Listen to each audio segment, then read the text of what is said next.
Hello. We're about to start our Let me get a bottle of water. our oath of office ceremony. Funny if Theo had been elected vice mayor and then he quit skiing this week, his first meeting. Can you please take a seat? The honorable here. Please, you can put your stuff over there. And please take a seat so that we can start. Hello. Good. Yep. The hands are freezing.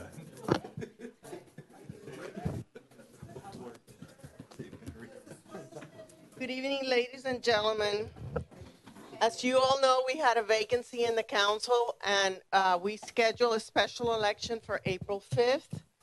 And our qualifying period ended yesterday at 4:30 p.m. We only had one candidate that qualified.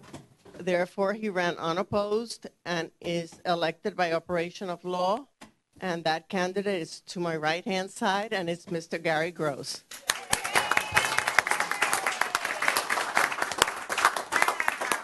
We'll go ahead and take the oath of office so that Mr. Gross can participate in our first council meeting. Please, first, it's an honor and a pleasure to take this oath of office from you.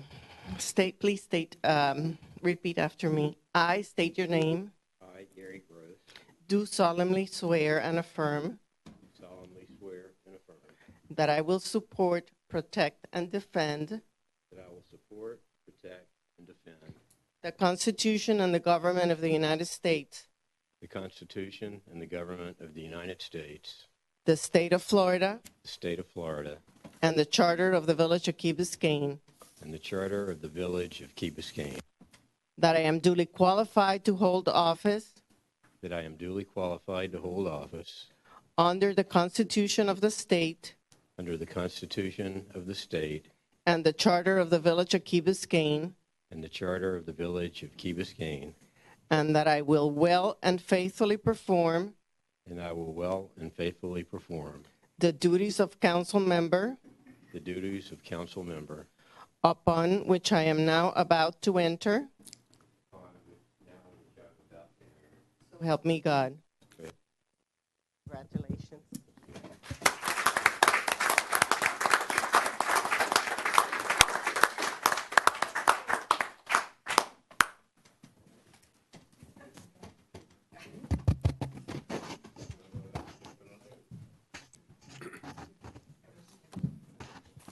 We have 10 minutes before we can start the meeting.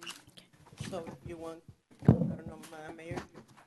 Welcome, Council Member Gary Gross. Thank you very And much. if you would like to address our guest and say some words.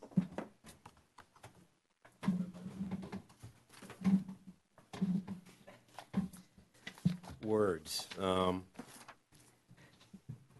It feels very strange sitting here in this seat, and I've only been in it for a couple of seconds. The seat that my good friend filled for so well, but for not long enough. And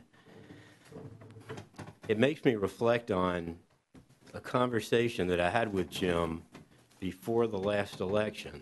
And Jim was trying to find out why I wasn't going to run in that last election. And I said, Jim, really, it's very simple.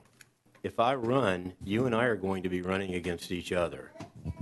And if I run and I beat you, I'm going to feel really bad about that. But if I run and you beat me, I'm going to feel even worse. So it's really a no-win situation. And he understood it, and we laughed a little bit. But to me, one of the more moving moments I've had in a long time was going to Jim's funeral. And I stood there, and this seat is not a seat I've ever craved or wanted. It's something I felt someday I might do, but someday is always a long time away.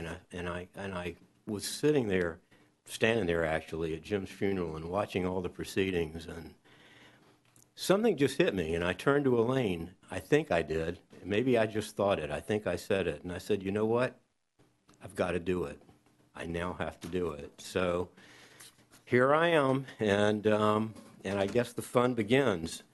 I also reflect on a couple of other things, and I have to first of all thank my campaign manager, Cliff Brody, for the incredible job he did. I mean,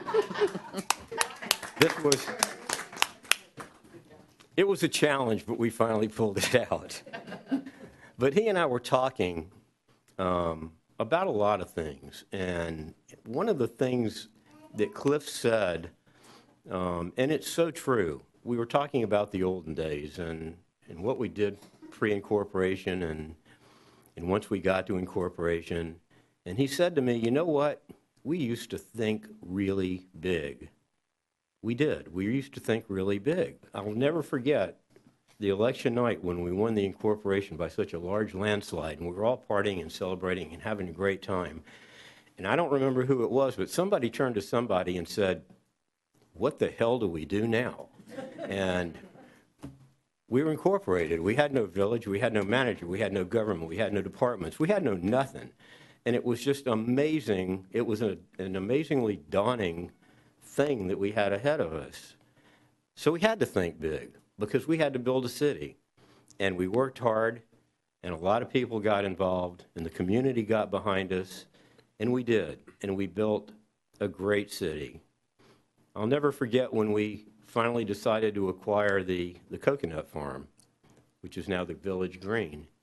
And there were so many people that thought it was insane. I mean, back then, I think our entire budget was about $9 million, $9+ million.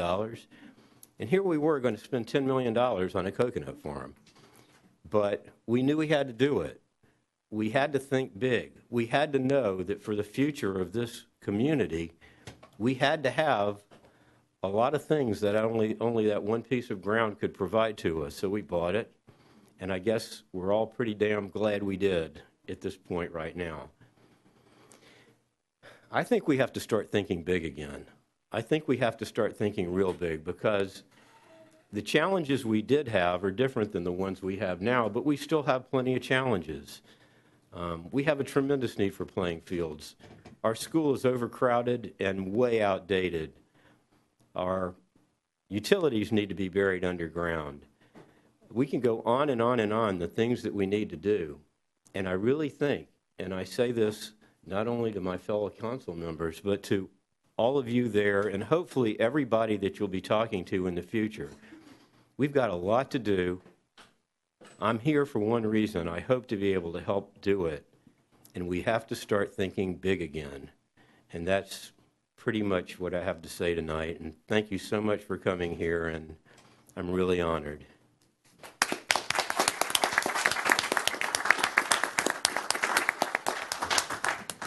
You can talk for 2 more minutes.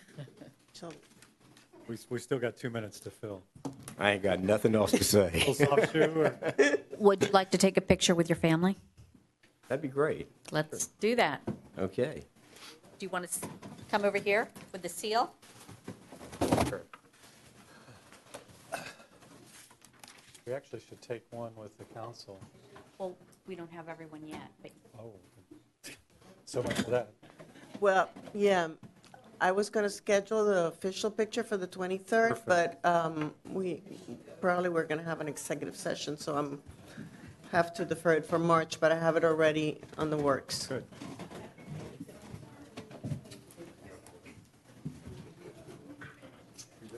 She really loves you, Gary.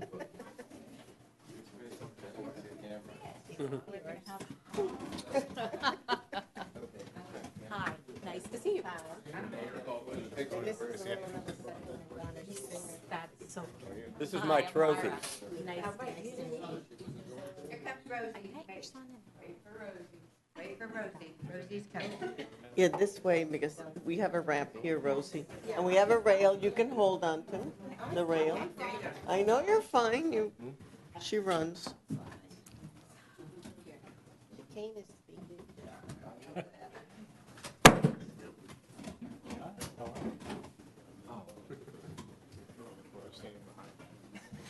we have a phone? Who's, Just that, we just, I think the field of office of Gary Rose. Both of us, Gary Rose is still in the vacant. Yeah. We just did that, so we're about to start. Thank you for coming. Nobody.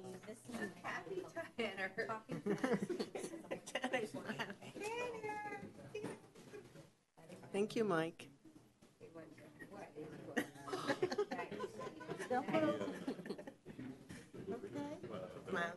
Wait, Shirley was taking a picture. Oh, Shirley. Shirley, you can enlarge it. Is that good? I'm fine. I know, I'm okay. Yeah. I sat down real. 4 hours later.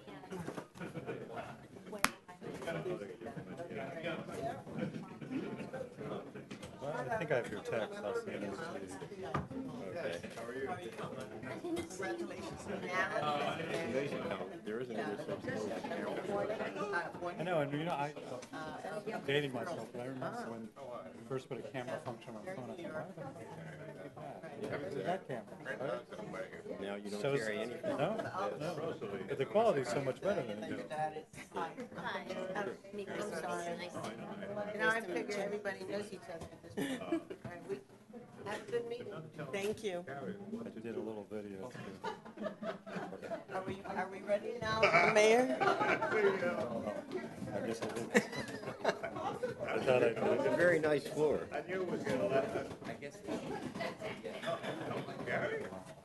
did it work? No, it worked. I tried to send a video, but the video didn't work. But Do we actually not start until 7 on the dot? It's already, I know, but I mean, that's, yeah, it is. Yes. we're very rigid. We can start after, we can't start before. okay.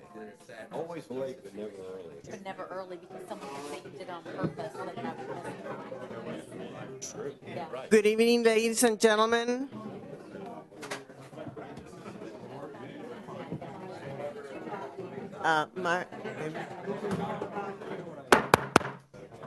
Good evening, ladies and gentlemen. The mayor has called the meeting to order. Councilmember de la Cruz. No, I'm sorry. I thought Councilmember Kaplan. Here. Councilmember de la Cruz. Here. Yeah. Councilmember Gross. Here.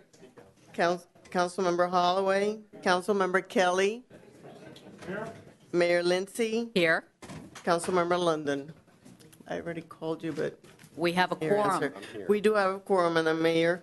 With us this evening is Reverend David Moran with the Key Biscayne Presbyterian Church, who will give an invocation. Please rise. Pray with me, please. Good evening. Once again, we come to you with grateful hearts because we owe all that we are to you. We thank you for your grace and your mercy. We thank you for the abundance of your gifts. We thank you for the men and women before us that you have called and established and ordained in office to serve us. We understand that now we are to pray for them.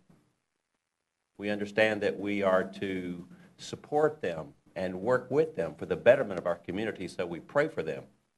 We pray for health, for strength, for wisdom. We pray for the newly sworn-in officer, Councilman Mr. Gross. We thank you for him. Give him a special blessing today, we pray. And we pray also for the leaders of our nation, and we pray for wisdom for our country as we move forward in this new election, that there might be peace in the land and that there might be a willingness to love neighbors and to seek peace here and abroad. And we thank you again. Amen. Please remain standing for the Pledge of Allegiance. Pledge allegiance to To the flag of the United States of America and to the republic for which it stands, one nation, under God, indivisible, with liberty and justice for all.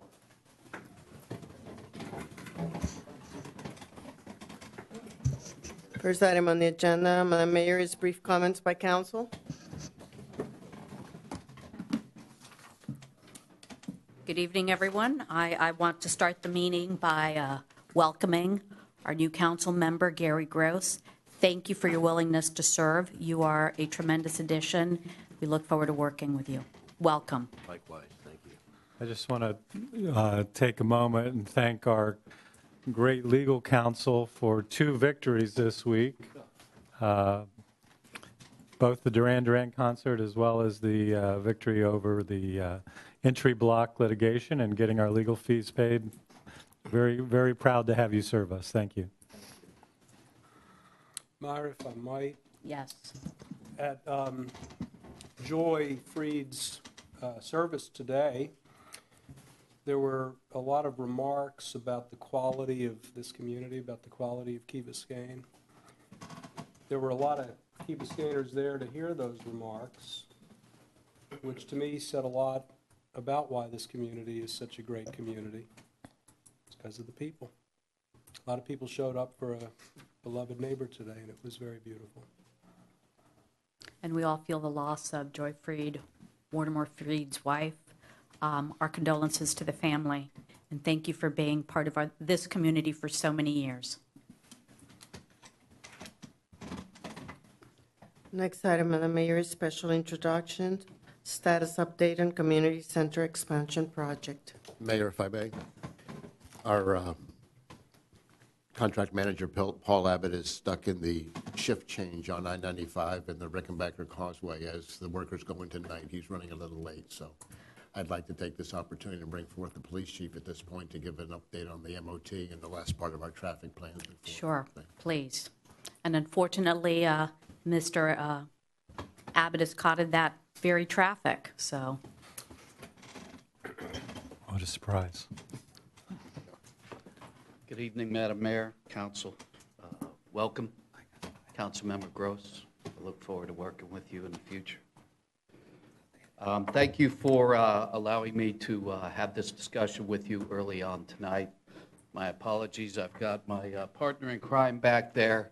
I've got babysitting duties because her grandmother had surgery today and her mother is tending to her. So she is partnering up, and she is also on the student council, so she's learning a little bit about how a council works.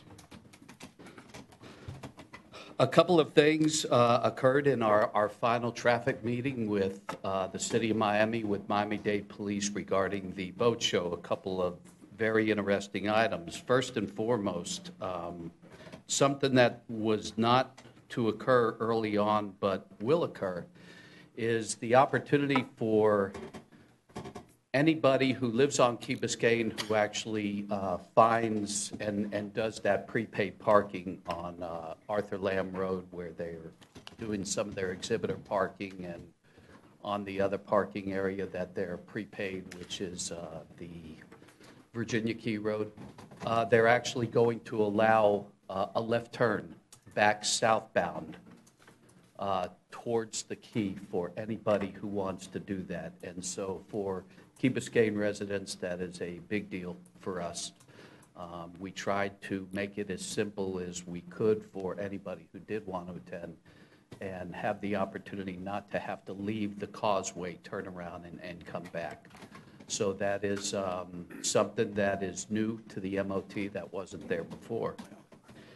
In addition, there was a discussion, as I had told you all last week, about a possible U-turn for the shuttle buses at the Whiskey Joe's intersection, which would have been chaotic at best because that's with vehicles coming rapidly, usually down the bridge. They have since changed that. The way this is going to work now, and it will be for only the small shuttle buses. They will traverse over the William Powell Bridge, and as they get close to that fenced-in gate that separates the two sides on the causeway before you actually get to the toll plaza, there will be police officers standing by there. They will not be shutting down any outgoing traffic because the bus will let them know in advance that they're coming. They will hold temporarily inbound traffic to allow for a quick U-turn for those shuttle buses. And they will be the only ones that are allowed to make that U-turn on the causeway. So again, outbound will continue to flow.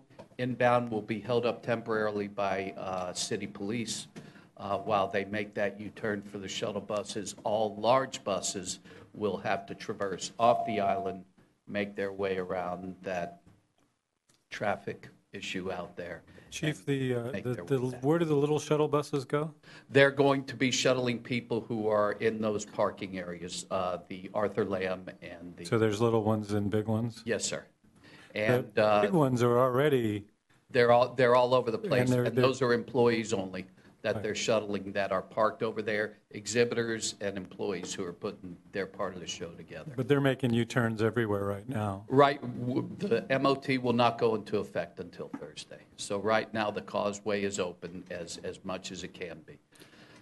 Something else that is a slight change, Uber, which originally was going to have a drop-off and pickup at the Whiskey Joe's intersection, will now have a drop-off in front of that intersection, a drop and go, and their pickup will actually be at a station on Arthur Lamb Road. They're going to have an Uber tent, and that will be the only place that Uber drivers are allowed to actually pick up people to take them away from the show. So anybody who Ubers to can get dropped off in front, right there at Whiskey Joe's, go through that entrance. When they decide to leave, there will be a shuttle bus, one of these small shuttle buses, that will take them back around to that Uber tent on Arthur Lamb Road for their exit out of there and their pickup of the Uber bus.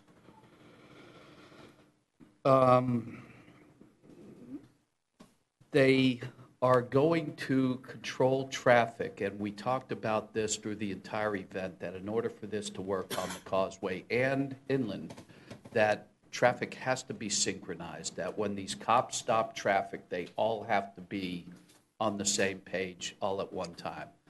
The way they have created that situation, I think it's an excellent idea on their part. There's going to be one supervisor only making the call to start and go. So he will be at an observation point. He'll be able to see when traffic needs to be stopped, when it needs to move. He'll make that call, and at that point, all cops along that causeway, before the William Power Bridge, before we get into the city of Miami over on the other side, will stop traffic or start traffic in a synchronized manner. So that should allow for a much smoother flow of traffic. In addition, they are going to maintain only one pedestrian crossover, and that is going to be at the Mast Academy, as they had previously stated. So now let's talk about the Mast Academy. The boat show had initially, early on, requested the use of the Mast Academy parking garage. They had since seen that that could have caused some more traffic issues, so had backed away from actually being a part of that and advertising that as their parking. However, as we've all seen, the Mast Academy and the Parents Teachers Association has chosen to use that as a fundraising opportunity, and therefore is going to encourage people to park in their parking garage. They have about 200 spots in their parking garage. Now, when they leave the Mast Academy, they will not be allowed to make that left turn to go southbound on the causeway. That is going to be blocked off, that intersection there. They will be forced to make a right turn, and if they do want to return back to the village of Key Biscayne or the state park or wherever, they will have to go out, get away from the causeway, come back in, make their way back in. Our concern is that that's a sore spot there.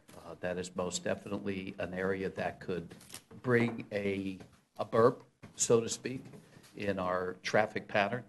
The county is working to try to maintain that as best they can. They were not, that was not a police site for traffic officers because they weren't going to be using it as a parking area.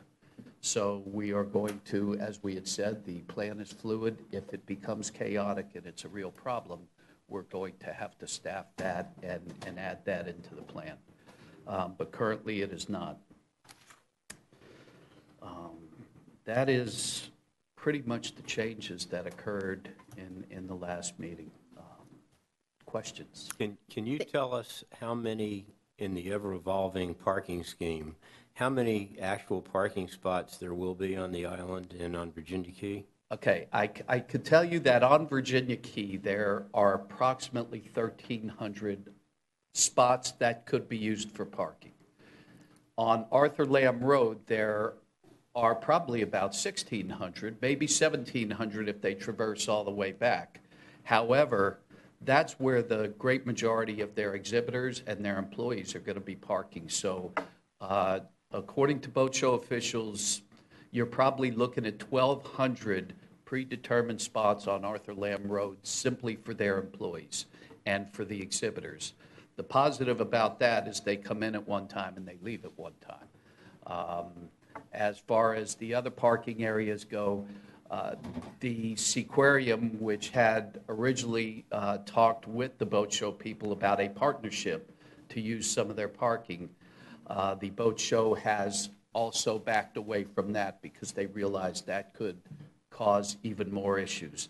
Now, I am not quite sure if you go and you pay your $10 to go to the Seaquarium, if they're going to ask you whether you're going to the boat show or whether you're going to the Seaquarium. You're just going in there and you're paying your $10. So the way I see it, that could be a potential spot where people may wish to park.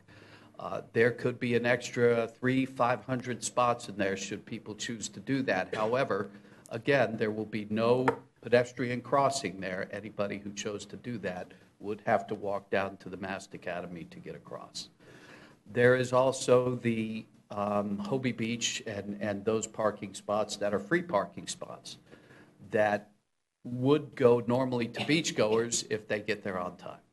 However, there's no guarantee of that. There is not going to be a police officer who's going to be asking people whether or not they want to park there. That is, if you use the entire length of that, several hundred more parking spaces.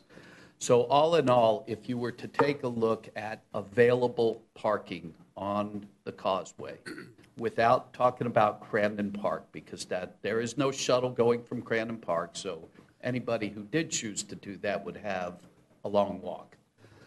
You're talking about maybe an extra 1,500, 2,000 spots that originally weren't counted upon as potential parking spots for showgoers. Thank you. Yes, sir. And Chief, let me recap, because when this plan was put into action, there were representations by both the City of Miami and the International Boat Show operators that there would be absolutely no public parking on Virginia Beach for the boat show. They were actually going to monitor and prevent parking on Hobie Beach.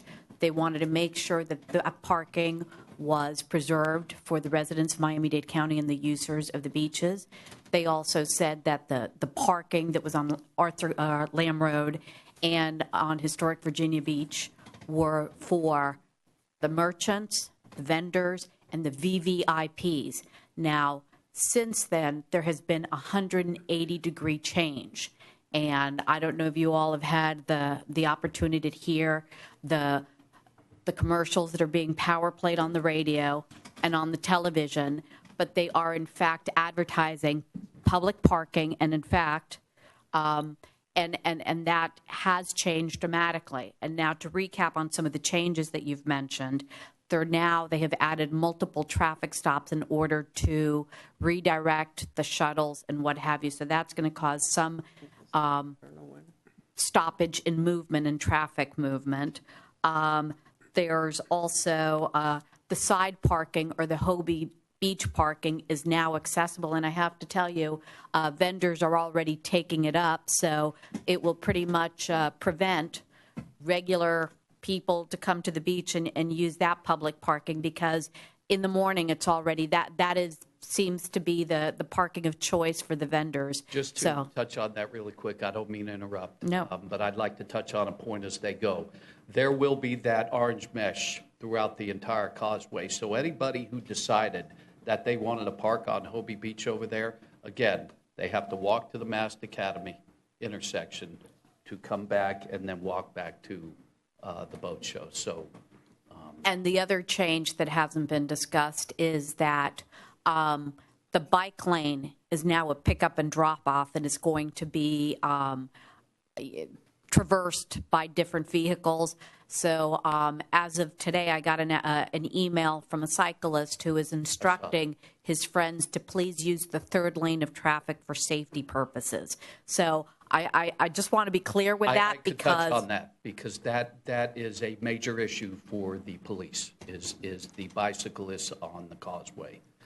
They are going to actually put at each intersection a cop that deals with nothing but cyclists to ensure that those cyclists stay where they need to stay and stop when they need to stop and go when they need to go. Obviously, with the buses that are pulling off for drop-off, with cars that are pulling off for drop-off, the cyclists pose a huge hazard to themselves. Should a bus driver not see them? Should an Uber, a cab, or a person who's dropping their own car off at valet? So the police officers are assigning cops specifically for the cyclists, and there will be heavy enforcement. I got your email. I looked at that. That's not in place right now. The cops are aware that the cyclists could pose a potential problem, and they're prepared to deal with that. Again, I'll say this. As we see things develop, because what I did with your email was I sent it to the boat show, I sent it to the cops over there. So they're ahead of it once again. If we have to change the plan, we'll change the plan to make it more effective. But right now, the plan is a bike is a car. They stop when we stop, and they go when we go. Chief, I appreciate that, and thank you so much for your hard work. I have to tell you, I'm extremely concerned with what's going on. I'm extremely concerned with the changes and the potential for danger and injury. And again, what was represented to us initially is that they would minimize the traffic, that everyone was going to be bussed in or water taxied in. The water taxis pose another problem as well because the winds are going to be pretty high this weekend. Yes, sir. And they will be going at idle speed. So I am not really sure how many takers they're going to have. And while I appreciate everything you're doing, and I know everyone's working together for the best possible traffic plan, there are a lot of variables that they can't control. And again, it causes for, is that the right place for this type and this scale of event and for the impacts that we're already dealing with? And I thank you, but I have to tell you, and Dr. Kelly? Just how many, and you may not know these numbers, but how many visitors per day are they anticipating? We had, in Miami Beach, when I ran the show, we had approximately 25,000 a day. 25,000 a day? Yes, sir. And you said there's 2,000 parking spaces? Potentially, yes, sir. Potential. So if most people have two people in a car on average, that's 4,000 people. So the other 21,000 people are going to come via water taxi? The boat show people are counting on a high volume of mass transit users. That is certainly what they're counting on. I couldn't agree with you more, Mayor. If Murphy shows his head, this has potential of being a mess. If the stars align, and right now the weather is not cooperating with us, but it is going to be a beautiful weekend as far as that goes, and that's going to invite beachgoers and the normal high volume of visitors to the island of Key Biscayne for a President's Day weekend. So we should be at capacity every day if the weather maintains itself.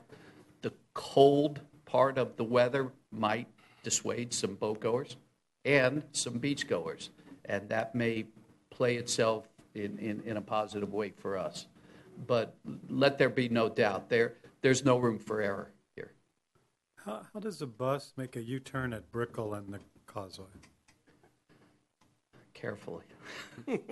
I understand what you're saying. I don't know how that's going to happen. I don't know if they're actually going to. They're going to stop traffic. Do They're three-way stopping stop traffic to let buses go a through. three-way stop, hold traffic, have the buses in the right lane. This is the way I envision it.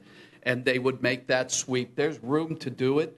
If they're in the right lane, they hold everything else around it, and they make that sweeping U-turn. If that's where they're going to do the large bus U-turn. I don't know if that's where they're going to do it. And there's large buses coming from like hotels and American Airlines? Absolutely. All those are the bigger buses. Yes, sir. And they still come down to Arthur Lamb Road, make Yes, a sir. U-turn, and then go back. Yes, sir. And every time they make that U-turn, traffic's going to come to a stop. Yes, sir. So, I think we'd be remiss if we didn't warn our residents that this is going to be a challenge. And also, And there's no dedicated Key Biscayne lane. no, No, sir, there's And not. my wife said to me tonight, oh, but they said there's going to be a They dedicated lane. did, and we all agreed, and myself included, we did not want that at the end of the day. When we saw the potential of what that could do, should anything alter that plan, it would have been a mess. This way, every lane is open. I want the Key Biscayne residents Yes, there to is know. no dedicated lane, and no there dedicated. originally was. Your wife is right on that one. So I hope you didn't bet. well, for our residents, please plan accordingly. Please be safe. Please understand that it will be chaotic and fluid. Also, as residents of Key Biscayne, as citizen scientists of Miami-Dade County, I would ask you to please be on the lookout. And if you see anything that concerns you, please record it or document it safely. If you're at the boat show and you see some issues, or you're in the water and you see some irregularities or things of concern that our officials or council members would like to take a look at, or the decision makers on the environmental side in Miami-Dade County, please document. If you would like to send your information, you can share images on Facebook, Twitter, Instagram by using the hashtag BoatShowReality, all one word, BoatShowReality, or in the alternative, you can email your information to boatshowreality@gmail.com. And of course, you can reach out to our council members, to our council, and to our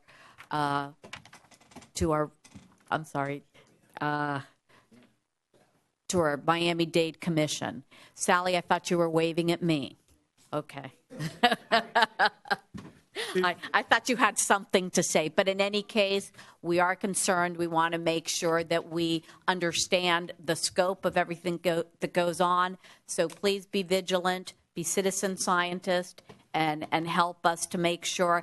And part of our concern is, as this has been a fluid process, things have changed dramatically. We're concerned that we are now even, more exposed than we should be.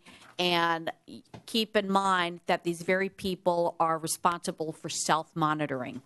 So that's our concern. All of the environmental agencies, the government agencies, do not have funding for monitoring, so they have imposed self-monitoring on the very people that, are changing the plans as we go along. So just want to put it out there. What, emergency vehicles? I was just going to touch on that. We have worked very closely with our fire department, City of Miami Fire and Miami-Dade Fire, to ensure that emergency vehicles would have access in and out as quickly and as safely as possible. We have contingency plans for, God forbid, the big one, an extreme emergency, where we may need the sky to do the things that we need to do. However, the City of Miami has dedicated in excess of 18 motorcycle officers that will escort any emergency vehicles onto the key or out of the key at a moment's notice, and that's their job. Our communications will be a communications bus that is located directly on the causeway, right probably in between Mast and the Marine Stadium. That van will be tended to by City of Miami, Miami-Dade, and Key Biscayne command staff. So any decisions, if Chief Lang calls me and says that we have an emergency run outside, I've got Miami sitting right next to me. They get those motors in. Those motors are going to be right there in that direct area. They go in, they move people out. So we do have contingencies in place. The best laid plans of mice and men, but we're prepared. We've got apparatus. Eric's got a tremendous plan for safety of Key residents, for moving Key residents out of here. We've even got a plan to get his equipment back onto the causeway in the same manner so that they're not stuck, let's say, in traffic for an hour and a half should the arteries leading into Key Biscayne become difficult. We don't want to lose a rescue unit or a truck. So we have plans in effect for that also. Mr. Dela Cruz? Yes, sir. There had been talk at the beginning when the planning started and such that they were going to limit the movement of the boats to the nighttime as opposed to during the daytime.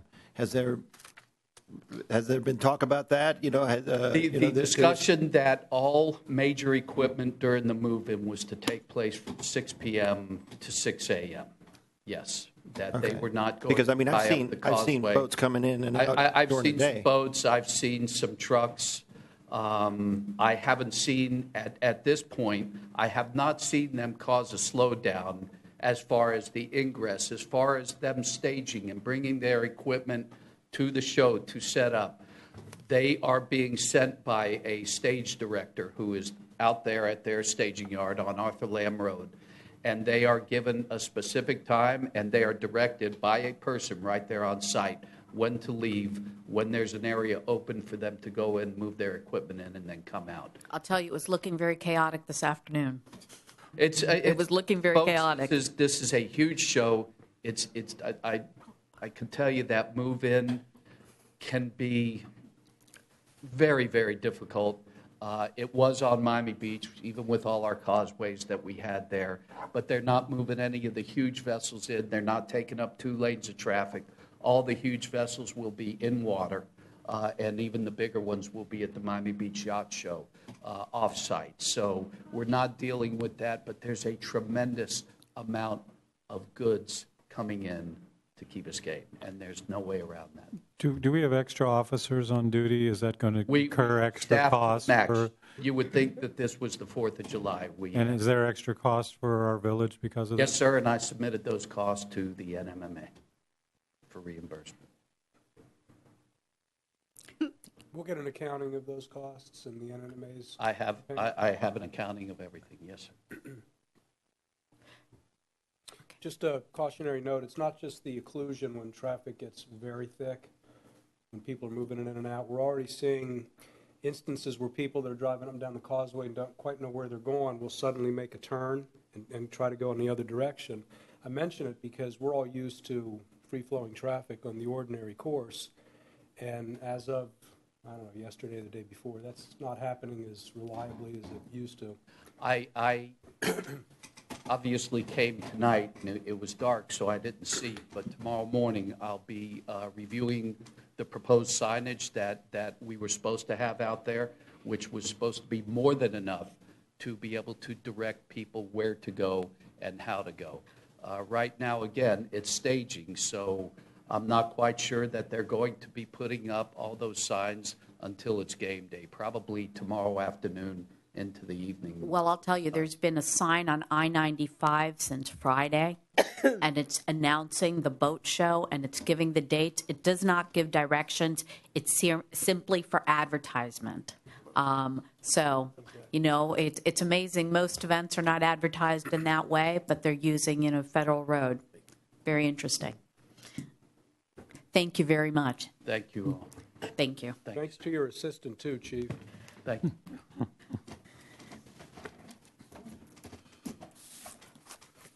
Do we have now the community center presentation, Madam Mayor? Yes. Next is status update, community center expansion project. You asked at the last council meeting for an update. Mr. Abbott is here this evening to give you the latest update, and then what I will ask of him is to submit a report to me every 2 weeks, so council has it during the meetings. Thank you. Good evening. Thank you for offering us this opportunity. Today marked the 50th day of construction of the vertical expansion of the community center. We have been blessed with the wettest fall and winter season in history, as recorded by the National Weather Service. We've had 12 weather days of the 50 days of construction. Of paramount concern, and I think Todd will allude to this, has been the protection of our facilities, and most importantly is the gym floor. Any water infiltration into the gym could have been devastating, and we haven't had any problems whatsoever of yet. The precast panels, the last adjustment to the forms was made today. As I'm sure you can appreciate, with a remodeling as it is, new construction's easy. You really got to know what the heck you're doing when you try to add a floor on a building. And the last coordination and embed panel where something gets welded to later was made today. They had planned to place the concrete in the panels this Saturday, and while it's not our place to tell them means and methods, I highly suggested that they not anticipate bringing 9 concrete trucks to the village of Key Biscayne this Saturday, and I think the chief would probably support that decision. So right now, the panels are going to be placed next Wednesday, the 17th. Technical measures say that the panels are supposed to cure 28 days. They've taken some measures in the concrete to get what's called high early strength. It gives you a quicker setting. It's possible that the panels, they do testing and all, it's possible that the panels will be begin erection on the 2nd of March. That's the very earliest it could happen. Right now it's scheduled for the 16th of March. We've really been pretty darn lucky. The architect and engineers have done a really, really good job of anticipating the issues that could be confronted in this technical of job. We are working on a few minor issues that relate more than anything into how the roofs interface with one another. But all in all, I'd say we're doing very, very well. I'm sorry, estimated completion date? Well, the contractual completion date is literally 1 year from the issuance of the permit. The permit was issued November 15th. I'm going to, honestly, I'm going to stay to that date right now as we progress. We're doing well, and we're good. Great. Okay. Any additional questions? Thank you for the update. Thank you very much, Paul. Thank you. Next item, Madam Mayor, is a presentation regarding safe routes to school by Mr. Joe Corradino with the Corradino Group. Mayor and council, not only is Joe going to give you an update on the safe routes to school, but he's also going to touch upon the CITT program, some of the latest meetings we've had with the circulatory advancement on the key, and he'll be here to answer any questions that you have about the mobility study and how it relates to our 6, 12, and 24-month outcomes. Thank you. That was my question. Thank you. I appreciate being here. Joe Corradino with the Corradino Group. First off, we wanted to talk about the Safe Routes to School. That's a grant that we won last year for the sidewalk and program that we put together. What we need to do, that funding should be available either this spring or in the 2017 cycle, which comes out in July. Their fiscal year starts July. So we need to open up a dialogue with FDOT. In the meantime, there is a thing called a local agency program, LAP certification. DOT is having each of the cities, that's where DOT allows the cities to administer to a DOT project and DOT funding. We need to make sure that we are recertified with DOT for that, because they're redoing their certification. Ultimately, we'll need to pass a resolution accepting the funds, so we'll need to be prepared to do that, and then we should, within the year, be able to attain those funds and then begin the programs, as it were. So that's the update for the Safe Routes to School. The second issue we wanted to talk about was Mr. Cordino? Yes, sir. You'll coordinate with our administration so we don't miss any of those deadlines? Yes, sir. We'll work with staff and make sure that they are aware of all the deadlines and make sure that they're ready to go get them. Perfect. The staff wanted to talk about a shuttle route, and we started to examine that. I have some graphics up to show you. The proposed shuttle route, and you'll see, was here to hit any number of stops within the village. It's a pretty expansive route that we had. We were going to try to plan this thing out, so we looked at timeliness, we looked at the length of the route, we looked at points of interest and which direction the route should run. We had an original route that hit all of the locations you'll see on the screen. It goes all the way up to Mast Academy. It's quite a lengthy route. So we tinkered with this thing a little bit and tried to figure out how it works. I condensed the graphics so you can see the route within the village. And remember that it's always got this northern spur that goes outside of the village to Mast. We looked at the original route. It doesn't necessarily work very well. It's about close to 80 minutes in runtime, depending on traffic. You could do it with 2 buses, but I know we don't have 2. Hits all the points of interest, but it runs into delays at Crandon and Harbor. And so we wanted to tinker with it a little bit and eliminate some of those delays. Really, you should run a route that's running at about 60 minutes. Anything longer than that becomes ineffective and dissuades riders from using it. So we looked at several options that could do it. Option number 2 here was we pecked off this little section of route here and drove it further inland. It still doesn't work. It's about 75 minutes. We did the same. This is kind of a best answer. We did the same there. Something's happened. And then picked off some of the route that ran to the east to the condo buildings, the high rises. We figured if the people could get. Sorry. I'm messing with it. Yeah, it's just knocking it out. Yeah, okay, good. To save time, that way people can walk to Crandon or shuttle over to Crandon and catch the bus. That runs at about 60 minutes. It's got really high residential coverage because we're moving further inland. It provides access to both sides of the village, and it's got, if you ran it counterclockwise, you could optimize the runtime. And finally, we was asked that we looked at it at Heather and Westwood, and we're able to do it really well at this point, just taking a tack in that way and providing real high residential coverage within the 60-minute headway period, and again, eliminating those spurs that ran off to the east of the high-rise buildings. And so this would be the recommendation that we would have. We could run it within the 60 minutes. Of course, if you had a second bus, you could really do it pretty quickly. So depending on what you all think, we'd work with staff to make sure that we got something of this nature up and running. Let me, if I may, add a couple of things, please. Yes. First of all, there's an interlocal agreement that needs to be gone into between the Village of Key Biscayne and Miami-Dade County for this type of a process. We have an ILA that has been turned over to the law department for them to take a look at. But we do have a formal document that has to be approved by both sides. Correct me if I'm wrong. There has to be a public hearing on it, and then there'll be the adoption by the village council. Item number 2, this circulatory system that we're talking about doing is to complement the existing bus routes. It's not to replace the existing bus routes.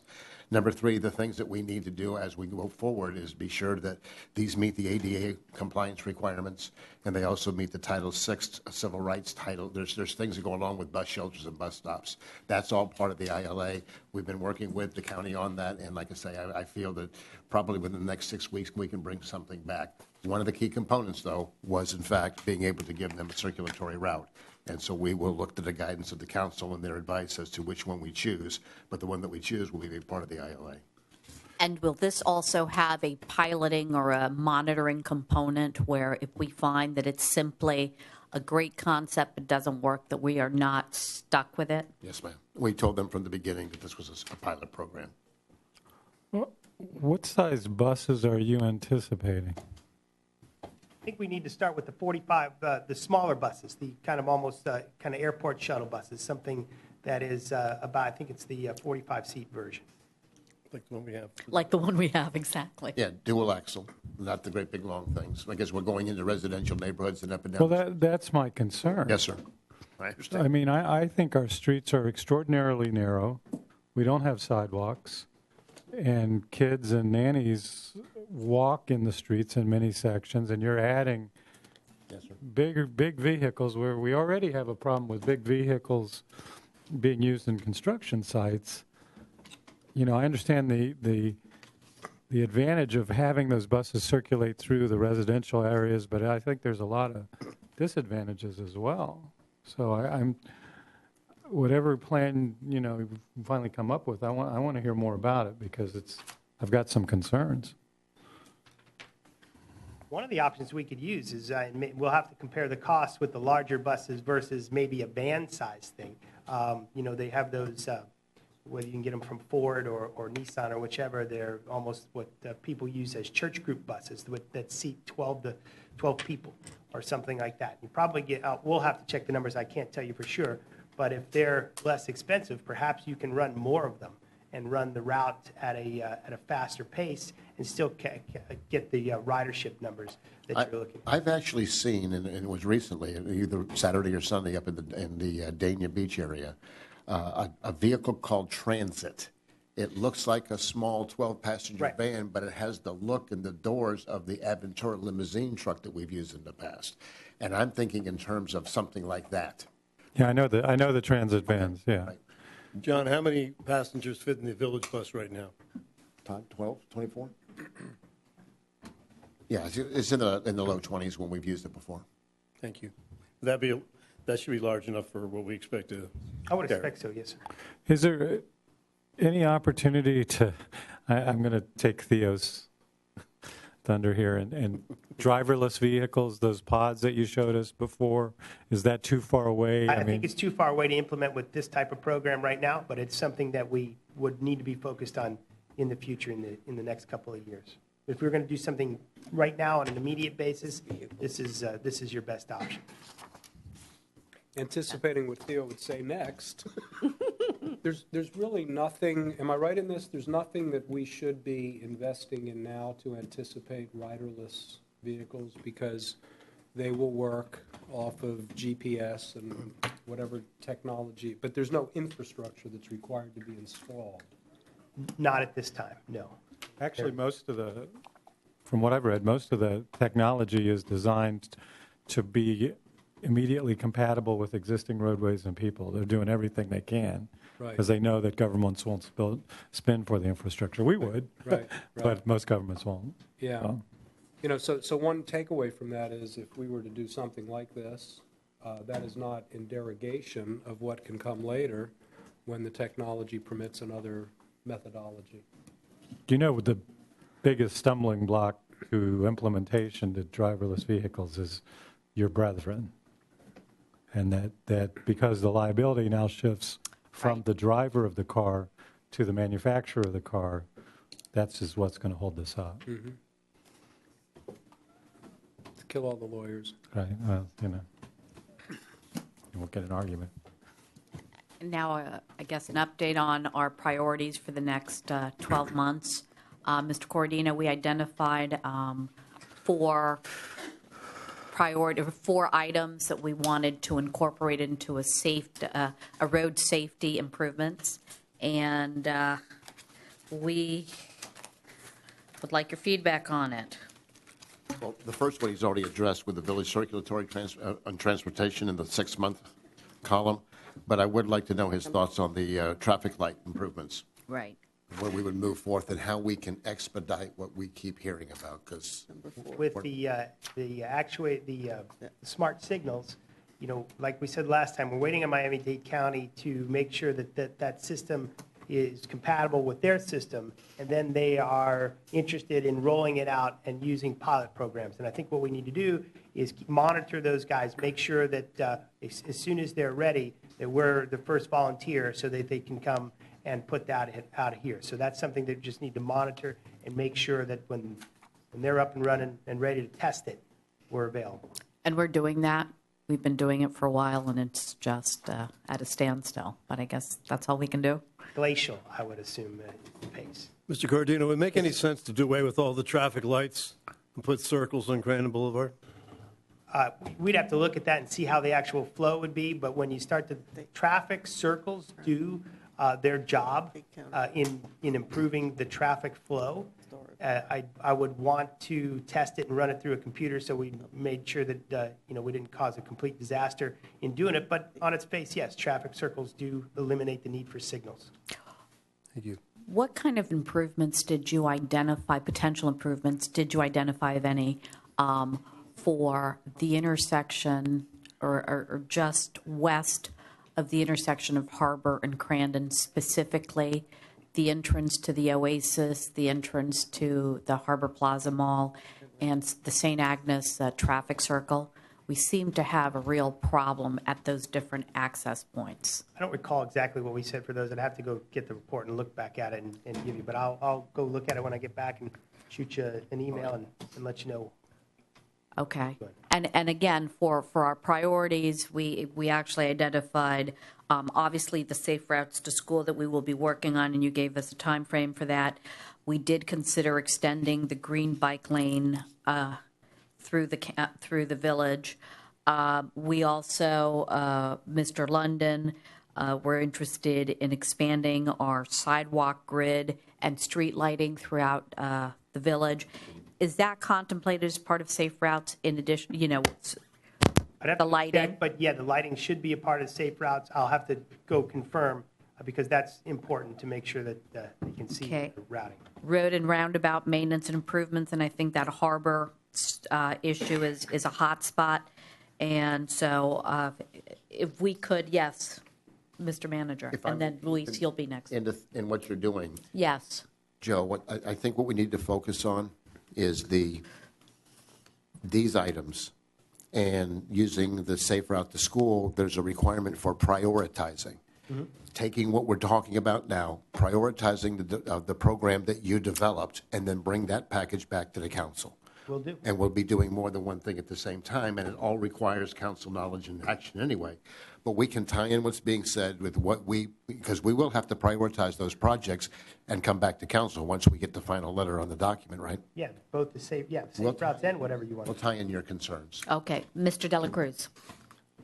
Have you spoken with the chief regarding the smart lights on Crandon and where we are with Miami-Dade? And We've had discussions in the past, yes, sir. okay, because I went with him to speak with last year to Alice Bravo, who's the chief transit person, and she indicated to us that it was imminent that we were going to get relief on Crandon Boulevard. So I think maybe you need to speak to him to see where we are with that, and and maybe prod them a little bit more, because she called somebody when we were there and actually spoke to them and confirmed that the changing of the whole deficient lighting, street lighting, not street lighting. Traffic Stop lights. lighting, stop lighting system was going to happen very early this year. Okay, so you might want to. I'll double check. Last I checked on it a month ago, that wasn't necessarily the case. But imminent at the county has probably a different meaning than it does in Key Biscayne. Mr. London. Joe, assuming that you did a study and looked at the computer and determined that traffic circles would be the best solution for the problems in Key Biscayne on Crandon, is that something the county would consider? I believe so. In fact, the county has in the recent past advocated for circles and anecdotally said if we could replace every signal with a circle, we would do it. So I would think they would be favorable of it. But again, that's a technical and a political question that we'd have to run through those guys to allow us to do it. And they'll want some supporting information before they checked off. Sure. Thank you. You're welcome. I'd really be interested in seeing the results of that analysis. The thought that occurs to me is the stacking at places like Key Colony for rush hour are just so difficult. And leaving it to, sort of first come, first serve and enter, I'm not sure how that would work, but I'd be interested. People learn how to use them after a while. I think the first go makes it difficult, but after 60 days, the flow tends to improve. And people actually like them, believe it or not. I think that's our collective experience here. I think that's right. Thank you, Mr. Cordino. Been a pleasure. Thank you.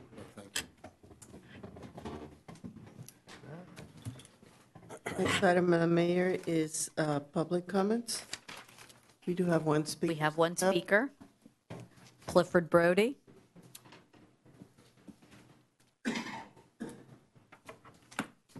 Madam Mayor, I will have a couple of comments I'd like to share with the council, if I may, before I do my presentation. Sure. Please state your name and address for the record, sir. Clifford Brody, 180 Harbor Drive. Thank you.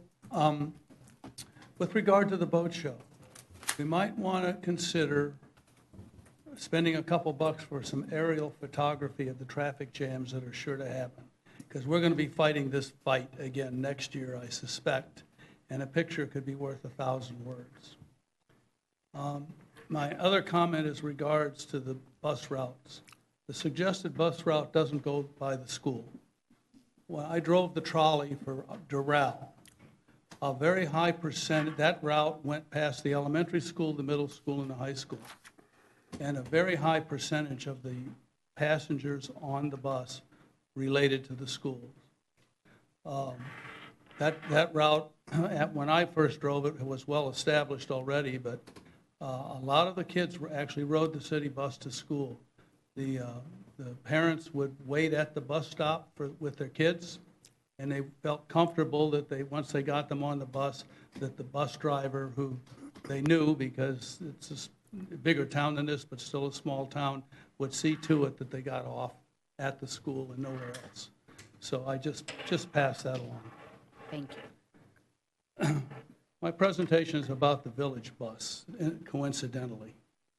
But I just returned from a wonderful trip to Sebring area to visit the Sanctuary for Great Apes. That trip was put together by ASK and the community center by an island resident. It's on the board of directors there. That facility is not normally open to the public, and it was really, really wonderful. But my presentation isn't about the 24 people that carpooled up there to Sebring area to see it. It's about the many village residents that didn't go to see it, including one that's slightly disabled, because the village bus that we have isn't capable of making a trip like that. Buses are a subject I know something about, having driven them professionally since 1998. I've done it all, from the Doral trolleys to $450,000 45-foot tour buses throughout New England in the summer and the winter, including driving them in the cities of Boston, Montreal, and even New York City. Our village bus is now almost 13 years old. As buses go, this is ancient. No first quality bus company runs buses that old. Even the state of Florida takes them off the road at 10 years, and normally even sooner. There are just too many things that can go wrong with a bus of this age that could lead to a tragedy, none of which have anything to do with mileage of the bus. Critical rubber parts like brake lines, fuel lines, cooling hoses, power steering lines, grease and suspension seals in the front end and suspension all wear out over time, not miles. It can be very difficult to determine if any of these parts are ready to fail beforehand. Many cannot even be inspected without major disassembly, which in itself can cause problems, to say nothing of expense. While high mileage may be a reason to retire a bus early, low mileage should never be a reason to keep a bus on the road beyond its reasonable age, generally 5 to 7 years for public transportation. A 13-year-old bus is technologically obsolete, no different than a car. Think of your personal car, assuming it's something less than 13 years old. How many safety features does it have compared to one you drove 10 or 15 years ago? Buses are no different. For example, it's a fact, buses catch on fire. It happens more often than you think. I did a Google search earlier today, and it came back with 3 bus fires in the U.S. just this month, and this is only the 9th of the month. Our bus does not have an automatic fire suppression system. It's 13 years old. Today, if you buy a bus, it will have an automatic fire suppression system, not only because it's a good idea, but because it now in the U.S. must have one by law. And the list of safety features now available and required goes on. Beyond all that, the bus we have is not of a quality a community like Key Biscayne should have. The bus, and frankly the new one that's proposed by staff, has basically an interior much like a school bus. That is not what the residents of Key Biscayne deserve. We live in a community that expects quality. It is one of the most expensive zip codes in the United States. Just take a quick look around at the cars in any of our shopping centers and tell you the kind of transportation residents expect. Those that ride the village bus to very worthwhile events are not second-class citizens. They expect quality transportation just like everyone on the Key. There are residents that would never ride the village bus, even when it was new, because the quality and comfort is not up to their level of expectation. And they're right. Buses with quality interiors and suspension are readily available. Staff has tried to get this council to buy a new bus for at least the last 2 budget cycles, and it's been stopped at the council level based on the erroneous assumption that what we have is good enough because of low mileage and it is underused. All I can say is not true. If there should be a tragedy involving our ancient village bus, it is this council that will have to take responsibility for it, not staff. They have tried. You 7 will be responsible. It is you that will have to explain your decision. In terms of this village, a new bus is not a major expenditure. It is a need and a reasonable asset. We residents of the village deserve better. Please direct staff now at this meeting to get proposals for a new first quality bus with something better than a school bus interior and get it purchased on the road on an emergency basis. To do otherwise is a tragic mistake and, in my mind, irresponsible. Just before the meeting, I got a purchase versus rental analysis done by the village, and it's based on a $100,000 bus, which is totally inadequate. We don't need a $100,000 bus. We need about a $175,000 bus. But even at that price, owning a bus would be less than half the cost of renting one based on this analysis. Thank you. Thank you very much. I don't have any more speakers signed up. Okay. We're closing public comments. Okay, the next item of the mayor is agenda approval, deferrals, additions, deletions, substitutions, withdrawals. I have, I need a motion to accept the selection of Servando Parapara as the 5th trustee. I sent an email to council. I'll move it. So, Second. no, under the village clerk's report, I'm just adding it now to the agenda, Okay. with all due respect. And I think the village attorney has an item that needs, And so the does the request for manager the as well. request for the executive session, Steve. Yeah, why don't we just do that right now? It doesn't need to add to the agenda. I just need to request on behalf of Mr. Shubin an executive session in the 2 Marine Stadium litigation cases. And I don't know if a date has been selected yet. Conchita has it?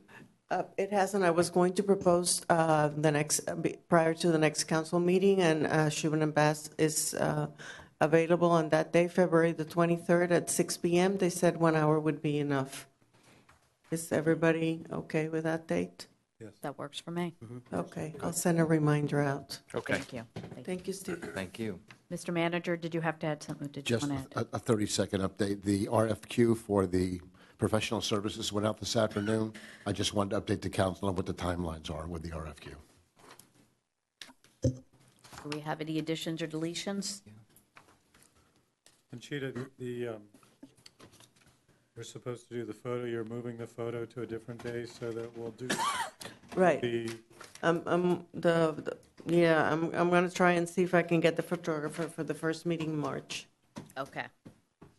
and you'll get- send us an email reminding I us will. about the executive session. Yes.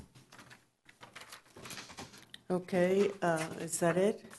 Call the question? All those in favor of the agenda changes? Aye. Opposed? Motion carries. Next item is the approval of the minutes of the January 26, 2016 zoning meeting. Moved. Second.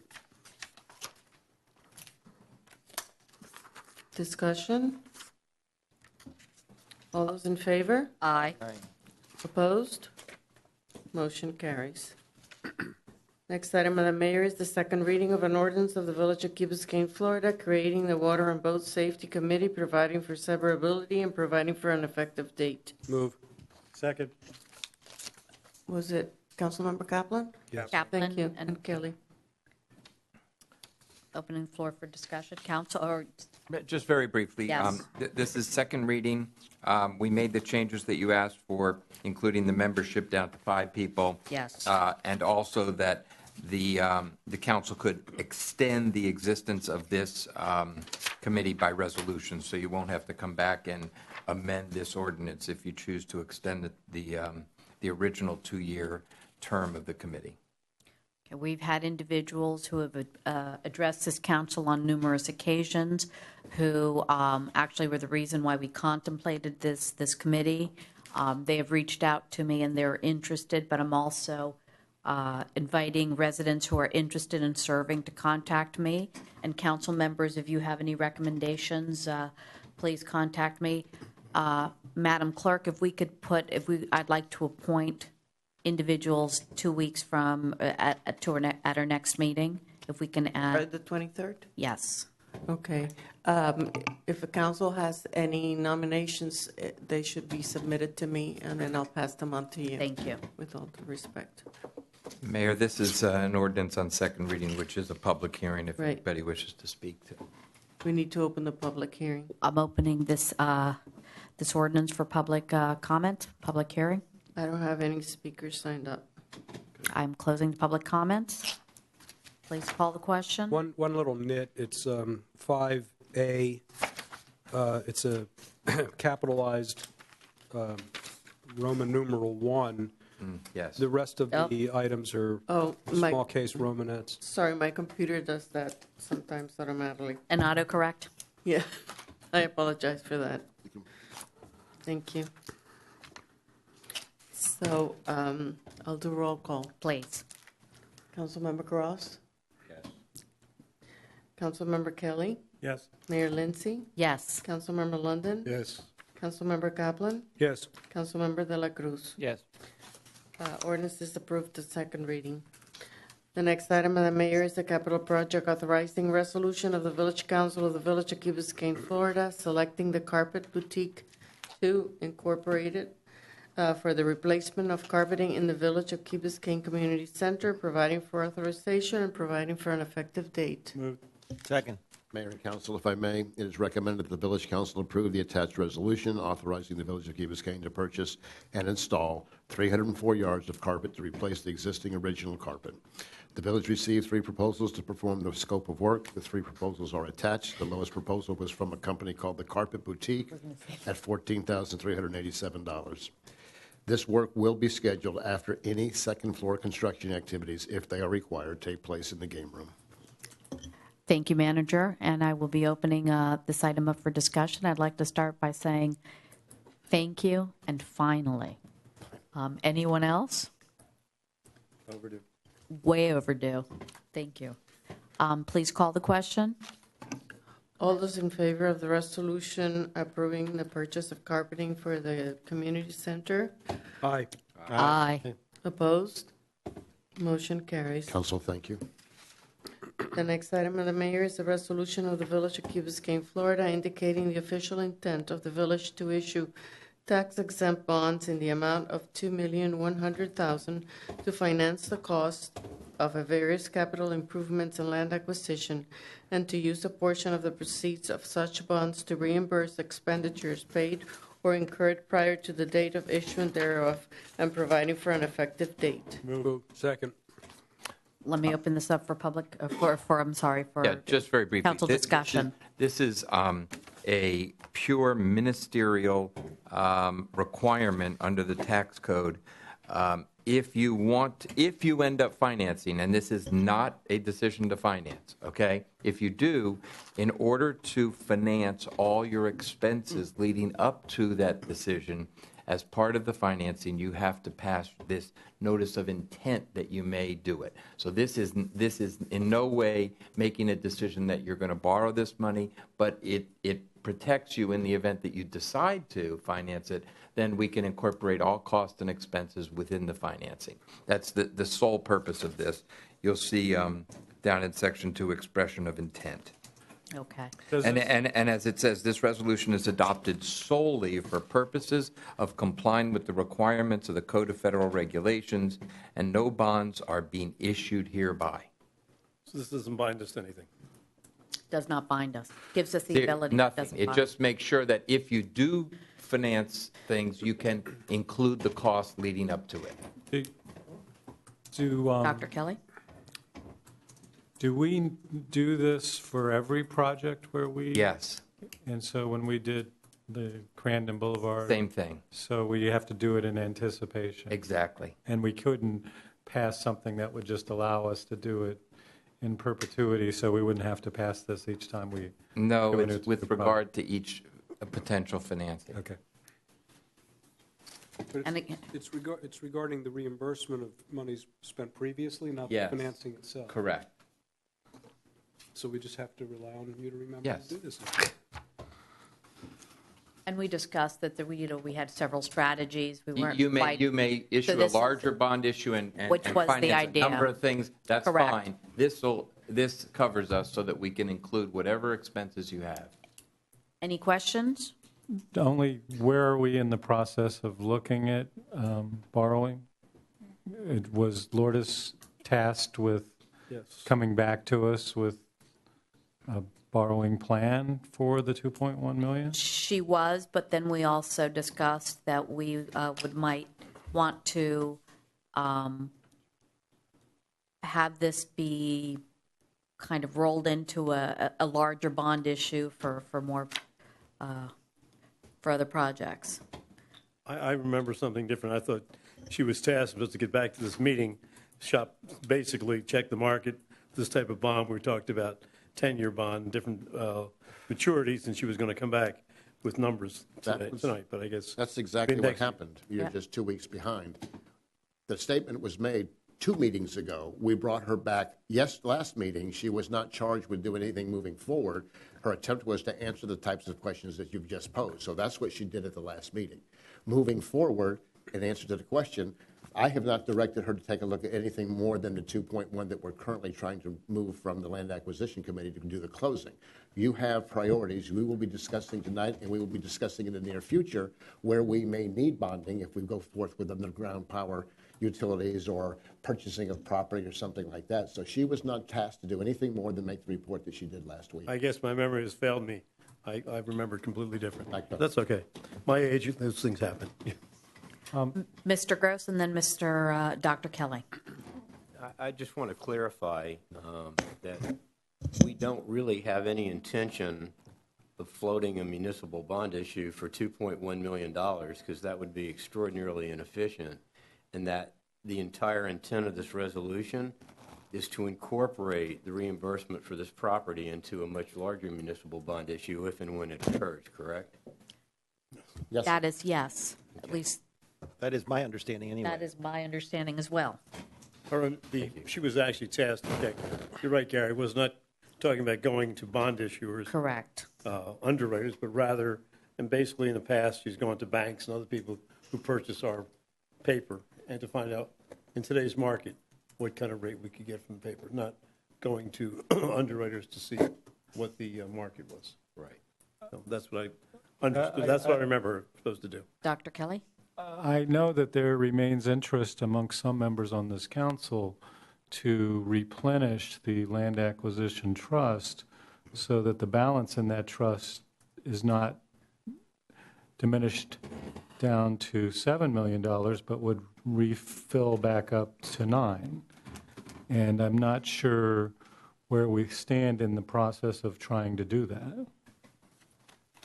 My understanding, and I could be wrong, my understanding, and this was a conversation that we had with Jeff DiCarlo, was that we were going to take $2.1 million plus whatever the closing costs were from the land acquisition fund and pay for 401 Hampton Lane. Absolutely. In order to replenish that money that goes back into the land acquisition that kept about a $7 million figure, this was necessary.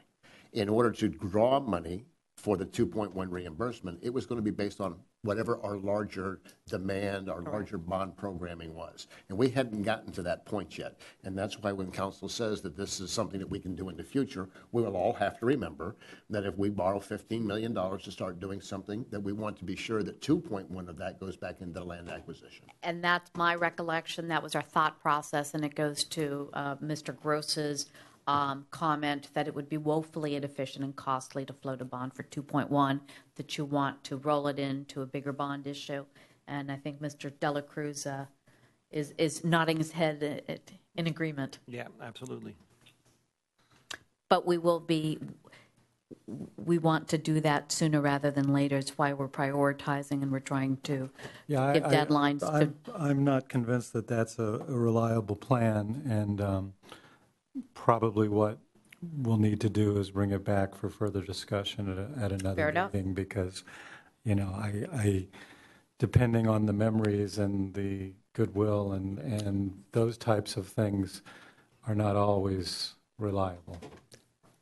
I understand. So let's bring it back for discussion. Yeah. I just want, if I may, I want to be sure, we're moving forth with the closing on the property by paying for the closing and paying for the property. Absolutely, Yes. 100% Yes. true. We voted for that, we're all behind it. It's just a philosophical question about whether that fund should eventually be gradually depleted of money and have nothing left, and we give up the concept of land acquisition, or if it truly is a trust, then we should focus not only on spending money coming out of the trust, but looking at ways to replenish the trust. And if we don't do that with this property, we're lowering our balance, and it will continue to be a problem until there is no money left in the trust. And I don't think that's the intent. I don't think that's what the community wants. I think we would like to retain devoted funding for land acquisition. And so we need to try and figure out how we're going to do that. It's not just replenishment for me, it's hopefully grow it. Yes, Yep. that would be fantastic. Madam Clerk, if you could please call the question on this discrete resolution. Okay, on the resolution to finance the cost of various capital improvements and land acquisition. All those in favor? Aye. Opposed? Motion carries. The next item, Madam Mayor, is a resolution of the Village Council of the Village of Key Biscayne, Florida, renaming the Mashta Flats within the village as shown on Exhibit A as the Tainter Flats, providing for authorization and providing for an effective date. Move. Second. Dr. Kelly and Councilmember Kaplan, thank you. Mayor, if I may, I'd only like to add, Absolutely. and this is kind of difficult for me. Councilmember Tainer found a way of completing that project yesterday. At 7:30 last night, the final 10 poles were in and the signs were up. We are now into a position where we can enforce. So this is special. This means a lot. I'm sorry that he couldn't see it from ground level, but from the 30,000-foot level, he got this project completed. And we are now in an area where we have 10 poles, proper signage, no swim, swim only, no vessels, and we will begin enforcing that just as soon as we educate the public. It's fantastic that it's done, and it's fantastic we could name it for him. I asked Ann to be here earlier. There's a little bit, depending on what council's action are tonight, but I'm going to have family members come back at the direction of the council or the approval of the council on March 15th to actually receive the document fully executed. So should you do something tonight, we'll fully execute the document and have family members back here for a presentation. So little guidance from the council. We will vote on this. When it is approved, I will sign it. Should we read it into the record at a later date when the family is here? Or do you want to, is that what's? No, I think what's suggested is that we go ahead and pass it, Right. have it Yep. formalized, have a certified copy prepared so that we can make a nice A presentation to special the family. presentation. Right.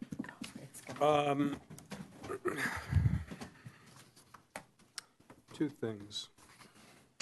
Third whereas, just some grammar.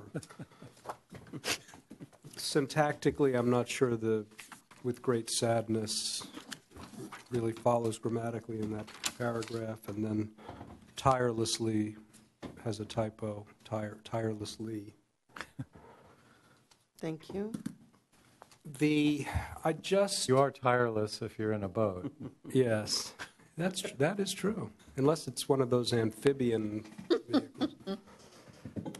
I thought it the right thing to do to speak with Ann in part because I recalled a time when Jim and I were laughing about the propensity in the city of Miami to constantly rename things and places. And I think we both felt a little sarcastic about that. I wish to honor Jim without qualification. I'm not sure that I would have thought to rename Mashta Flats to do so. My own thoughts were running towards the University of Miami and trying to do some fundraising and endowments and things of that sort. But I want to do this if this is our collective will. I think that my instinctive mocking reaction against renaming things to such a willy-nilly extent in Miami might have caused me to suggest, and I'll suggest it and not fight for it, something maybe like Tainter Preserve at Mashta Flats, because Mashta Flats is Mashta Flats, and the thought of renaming a geographic feature is not something that I would instinctively think to do, anywhere, actually. But I speak my moment on that. I think that it is an appropriate and worthy honor, and I would wish to honor Jim's contributions as a public servant and on this council and on this particular issue in any way that my colleagues thought appropriate. But I thought to tell you the way I read this. I wasn't here last time, so I couldn't speak to this. And thank you, by the way, for allowing me to participate by phone last time. It was a worthy meeting in Tallahassee, by the way. Good.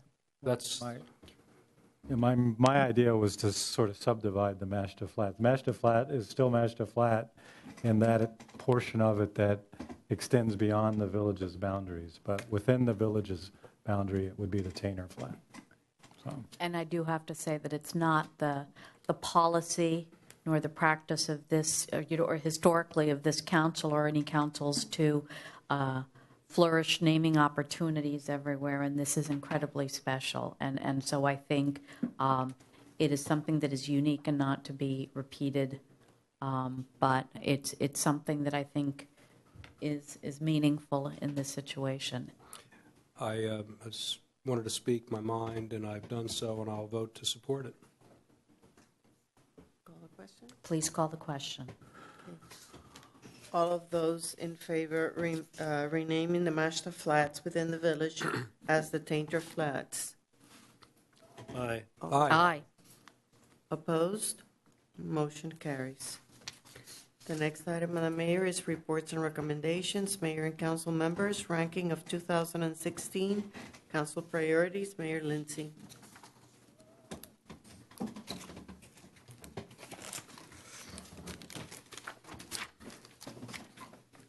My apologies, I'm looking for a... Tab 6. Here we go. So this has been a process. We are trying to get this implemented for the next calendar year. And if we go, this is a summary of the priorities that we made at the last meeting. The one thing that we haven't really had any consensus on the first page on the 6 months is the civility program. This is something that actually Mr. Tainter was championing and many residents, and I think on the council we also have discussed on numerous occasions that it is a priority and important for this community. It is on the 6-month plan because although we haven't approved it, it's something that can be easily implemented. There are many models out there, so please consider that. Then on the 12-month list, we have a ranking of... I'm sorry, Madam Mayor, just indulge me. What exactly is meant by a civility program? A community outreach and workshops for residents to come in and to, it's really, it's almost like a neighborly courtesy. Civility with, between residents? Within our community, to each other within our community, yes. I'm all for it. That is, I believe that is how Mr. Tainter explained it. when we had this, Also, Cecile Sanchez. and Cecile, and there was a discussion, and yes, it was really community-wide civility and I've made the observation that no one should honk their horn on Key Biscayne because chances are the person who's either in front of you or behind you, you know. Yep. And even if you don't know them, you're going to annoy someone who's on the sidewalk or nearby. But Okay, so that's based on that.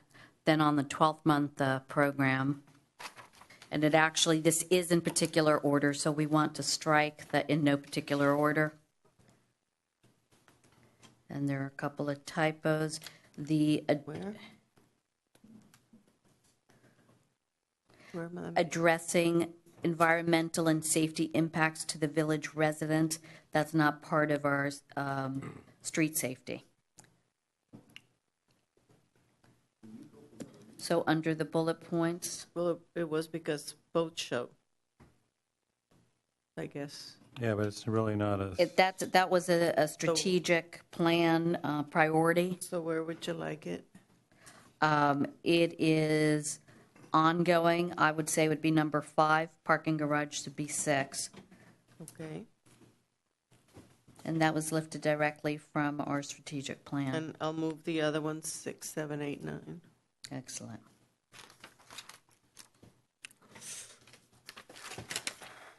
And I think that's pretty much a summary of what we've been discussing.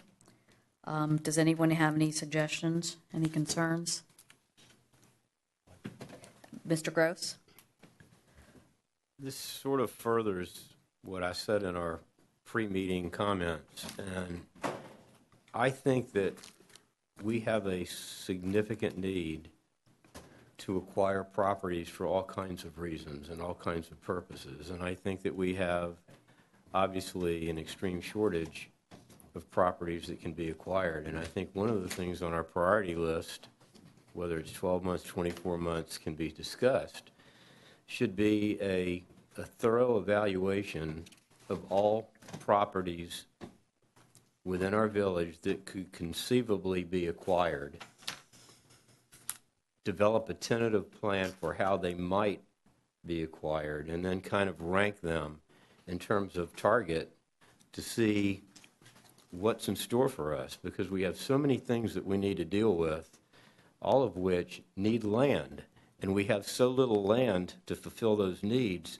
If we don't do, in my mind, a major and serious land acquisition study, we're kind of going to be going around in circles without any real guidance as far as what could we conceivably accomplish and what's the best fit for the things that we have to try to accomplish. So I'd like to add that to our priorities list, either in the immediate 12 or 24 month, but I would like to actually add it to an immediate for starting to study it. To the 6 month? 6 months, to start to study, seriously study what's available out here and what might be available to acquire. And I believe we did this a year ago, January. So we have a starting point. This is something that we periodically do. And again, you know, at the time there were some challenges and it just wasn't a priority of our council members. But I think we need to revisit that. It's a fluid thing. It's you know, it's kind of, to me, it's always a simmering priority, but never a boiling priority until there's a provocation. When there's a provocation, it's a priority. In addition to assessing, you know, kind of an inventory assessment, one of the things that's been useful when I've done this, when I focused on it, is considering the reuse of property, the demolition and rebuilding of something on site and what the resulting impacts would be. That would be part of it, for Yes, sure. sir. For sure. We should not forget that part of it. The Land Acquisition Committee has done a lot of this work already, and as a starting point, it might be just nice. I know that Pat's spoken before this council, but perhaps some sort of formal summary of what they know about what's available, and that can be a starting point. And then absolutely these things need to be updated pretty regularly. I know that Obviously, for instance, the entry block is a very different situation than it was a year ago. Right. And there's probably other properties that looked like they would become available and now they're not. So I think at least we could ask them for a summary of their work. So do we have consensus to add this to our 6-month and revisit? And Mr. Dela Cruz, you would like to comment as well? Yeah, I think definitely we need to start with bringing in the Land Acquisition Committee to find out what they've studied and what they've come up with. But I agree 100% with Gary. We need to start looking at the bigger picture here. And what I don't think we should do is start looking at, let's buy this little pocket park here and let's buy this little thing here. Let's look at the big picture. Let's see what there is out there, and let's go after whatever it is that we feel that we need to, because we might look at it and we might say, well, that's a whole lot of money, but it's going to be a whole lot more money down the road. And if it's available at all. If it's available. And listen, I'm game. There are some properties that may not be available, and we may have to make the tough decisions. And frankly, that's what we're up here for, and I'm ready to make those decisions. So To kind of focus this just a little bit, I'm sorry to interrupt, but I sort of started this ball. No problem. Go right ahead.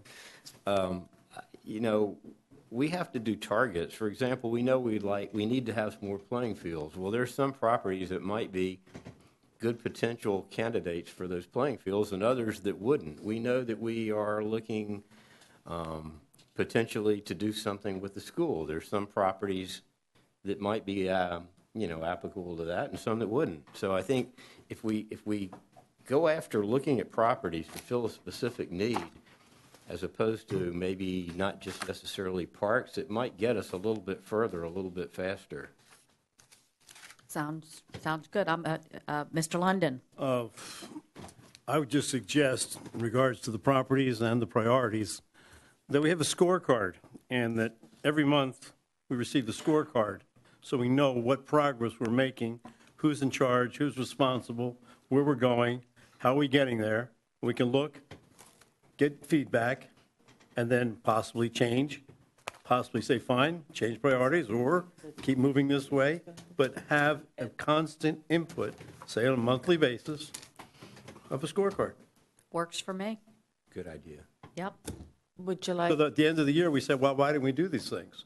Oh, my God, we accomplished nothing, or we should have done more. At least we'll know what we were doing or we're not doing on a regular basis. Same thing with monthly financials, which I know you guys don't want to do, but it's the same damn thing. When would you like the Land Acquisition Committee to come and report to you, on the 23rd? Let's ask our liaison, what do you think, Dr. Kelly? I think if we could give them Till March, first week in March? Okay. I think Pat's out of the country, and I'm not sure when she's back, but. So the first meeting in March is March 8th, and then we have another one on March 15th. we could do March 15th, just so they have time to meet and put together a report and bring it. Great. Okay. Thank you. I'm sure they'll be thrilled with me for tasking that. So do we have a motion to adopt these priorities Move. second. as amended? We had Kaplan. Mr. Kaplan and then Mr. Dela Cruz as amended. Right. The amendments are adding to the 6-month, the thorough study of land acquisition, Yes. and then moving, Yes, okay, then moving. and then moving the addressing environmental and safety impacts to number 5, and the other one subsequently. And striking the in no particular order on the 12th month. Striking, okay. Thank you. You're welcome. So all those in favor of the council priorities as amended? Aye. Aye. Opposed? Motion carries. The next item is litigation on Village Green Fields. Councilmember Kelly.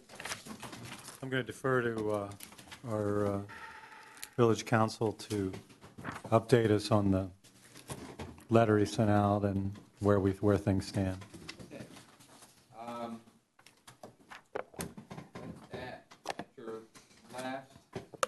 Used to not having this At your last meeting, you tasked us with sort of initiating whatever you referred to it as litigation, but I think what you really meant was whatever legal process we needed to do to ensure that we put the various parties who were involved in the field reconstruction on notice, formal legal notice that we are having a problem, and that they need to cure that problem. So I hope all of you got it. I know that we did, the manager did send out a copy of the letter. The same letter went to the contractor, Stantec, and the contractor's surety.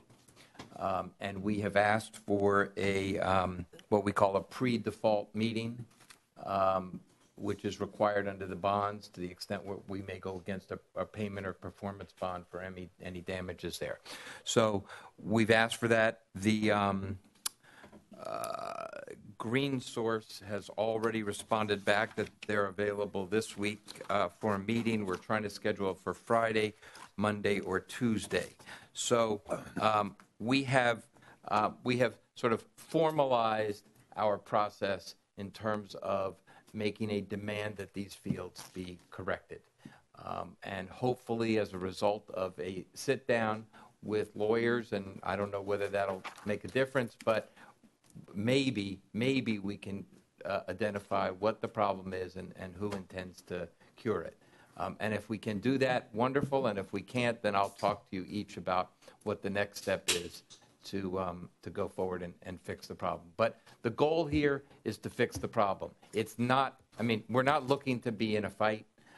We don't want money. We want the fields fixed, okay? And that's the goal here. We're going to try to get that done as quickly as we can. And if these people can do it, fine. If not, we may well just have to take it over and resolve it ourselves. It seems like already there's a lot of finger pointing going back and forth between the contractor and the consultant and the maintenance. Well, that's the nature of these kind of things when something goes wrong and neither party can identify what it is.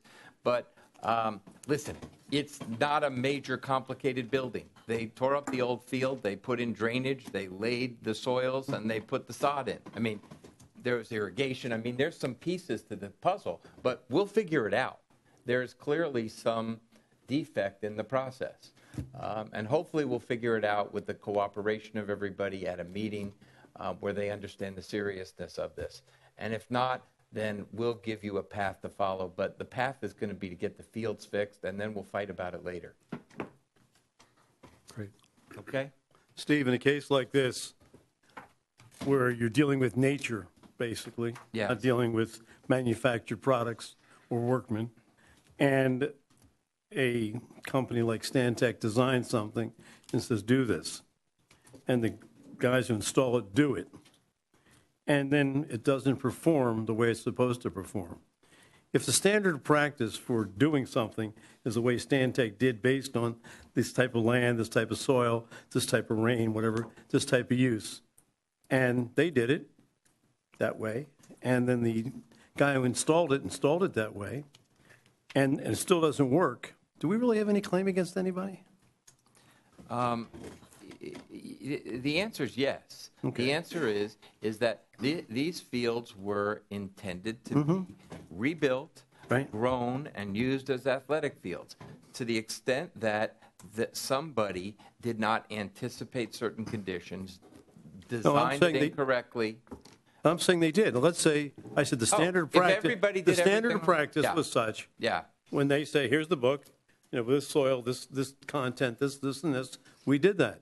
And the other guy said, hey, we installed it that way, and we still don't have a product that we want. Do we have any claim against anybody? If you're saying that nobody did anything wrong and I this didn't is say just a wrong. fluke of nature? No, I said that there was a standard practice, and the Yeah. standard practice was, Yes. here it is, soil, et cetera, et cetera. Based on that, we specify A, B, and C. Installer says, fine, I installed A, B, and C. We still got a lousy product. Do we have a claim against anybody? Yes. Who? All On you what need is- basis? all you need is a soil malpractice lawyer who will come in from out of state and testify that was not an act of God. It was in I didn't say an fact. act of God. Well, we don't know yet. We don't know what the problem is. It could be something in the soils. It could be something in the irrigation. It could be something in the drainage. It could be we don't know yet. The simple fact that they say, oh, well, this is the way we do every field, doesn't necessarily mean they did this one correctly. It may be that the conditions here are different than elsewhere, and that the standard was not what should have been done here. In a design build, we wouldn't have this problem. Ed. I'm still talking. Right. In design build, there would be no finger pointing. Design build, and we got one person who's responsible. And I think we should keep this in mind as we go forward on different contracts for different things. Then anytime we can use the design build, we should be using it rather than getting involved like we have in the past with the engineers and the contractors, et cetera. If we can basically put responsibility. It makes it a little bit easier, but even in a design build, what's going to happen is amongst the designer and the builder and everybody, they're going to start fighting amongst themselves as to whose fault this was. We're dealing with one person, though. That internally, they deal with their own designer. You're going to go after them, and then they all bring in the other guy and claim that it was his fault. You get there one way or another. Yes, I do think that it would be easier to just go against one person as opposed to two in this instance. But in those suits, what's happened classically is whoever the builder is who brought the designer into his team, they're going to start fighting over his responsibility. What do we care about that? Well, that's exactly what's going to happen here, We're dealing with one party. We're Not not dealing with the team. Mr. Dela Cruz. Okay, Ed, I understand what you're saying, but what you're posing is a very theoretical question. Exactly. Okay, that's not what we have in our situation. Okay, I think that we will see that when these people sit down in one place, because definitely the fields are not acceptable. They never became what we paid for. That's the bottom line. I agree. And I've heard the conversations. I've been involved in the meetings. I've heard the conversations, and I've heard that what was designed was not necessarily what may have been, implemented from one party anyway. So there's reasons. And also, the irrigation wasn't right from the very beginning. There should have been oversight over that. So that it's determining who's responsible for the irrigation and why didn't they look at it and make sure that the irrigation was ready to go when the fields were finished. There's a lot of they're all responsible for something, okay? And then somebody's going to be responsible for this situation. It's not, like you say, no. If nobody made a mistake, can you hold anybody responsible? Well, of course not. I mean, nobody made a mistake, then nobody's responsible. You're almost equating it to something like a medical malpractice thing, where there are, no matter everybody does everything right, but there are certain consequences or effects or results or risk. That's not what we have here. That's not what we have here. There's no such thing as, but there's a risk that it doesn't work. I mean, nobody, you sod a field. I mean, it's not rocket science. Not surgery. It's not. I was at Tropical Park this past weekend for a Mothers Against Drunk Driving event, and Tropical Park is huge, and they have all these fields all over, and they have all these natural grass fields, and you know what? They look worse than our field does, and they have one artificial turf field, and it's absolutely magnificent. I mean, I know we're not going to do it, but anybody a chance to go to Tropical Park, just check. And they have all these people working there, and their fields still look like crap from everybody playing on there. They haven't been taken care of like our fields have. I agree with you. I agree. With all the money we spent on it, we really have Okay. put all the resources. Anyway, we're going to do our best. We're not looking to end up in a big fight. We just want to get it fixed. Right. So this is the way to start. Good. Are we done? Our next item, please. Next item on the mayor is rules and procedures for council. Councilmember Kaplan. Yes. Well, I did this because I thought it might be good for us to have a more elaborated document, picking up on the rules of order that go way back in time, by which councils sought to order meetings and which have evolved over time to include elements of what we have generally referred to as civility principles. The conversation about the civility program as a community-wide initiative is not this. No, this is directed at us.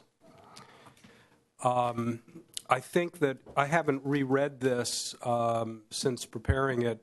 It is probably confusing in the red line because the marked up version indicates great blocks of new text. That's not what I intended to communicate by way of an easy way of showing what I did or suggested that we do. It's just how the blacklining works. Some fairly substantial portion of this is existing text, existing ideas, concepts. In many cases, I edited them because I just can't help myself once I start to get into a document. But I did also add some new features, and they tend to be things that we've, or at least I've observed as a result of our course of conduct and experience really over the last year. Although some of this, for me, goes back to 2010, when I first sat here on the dais.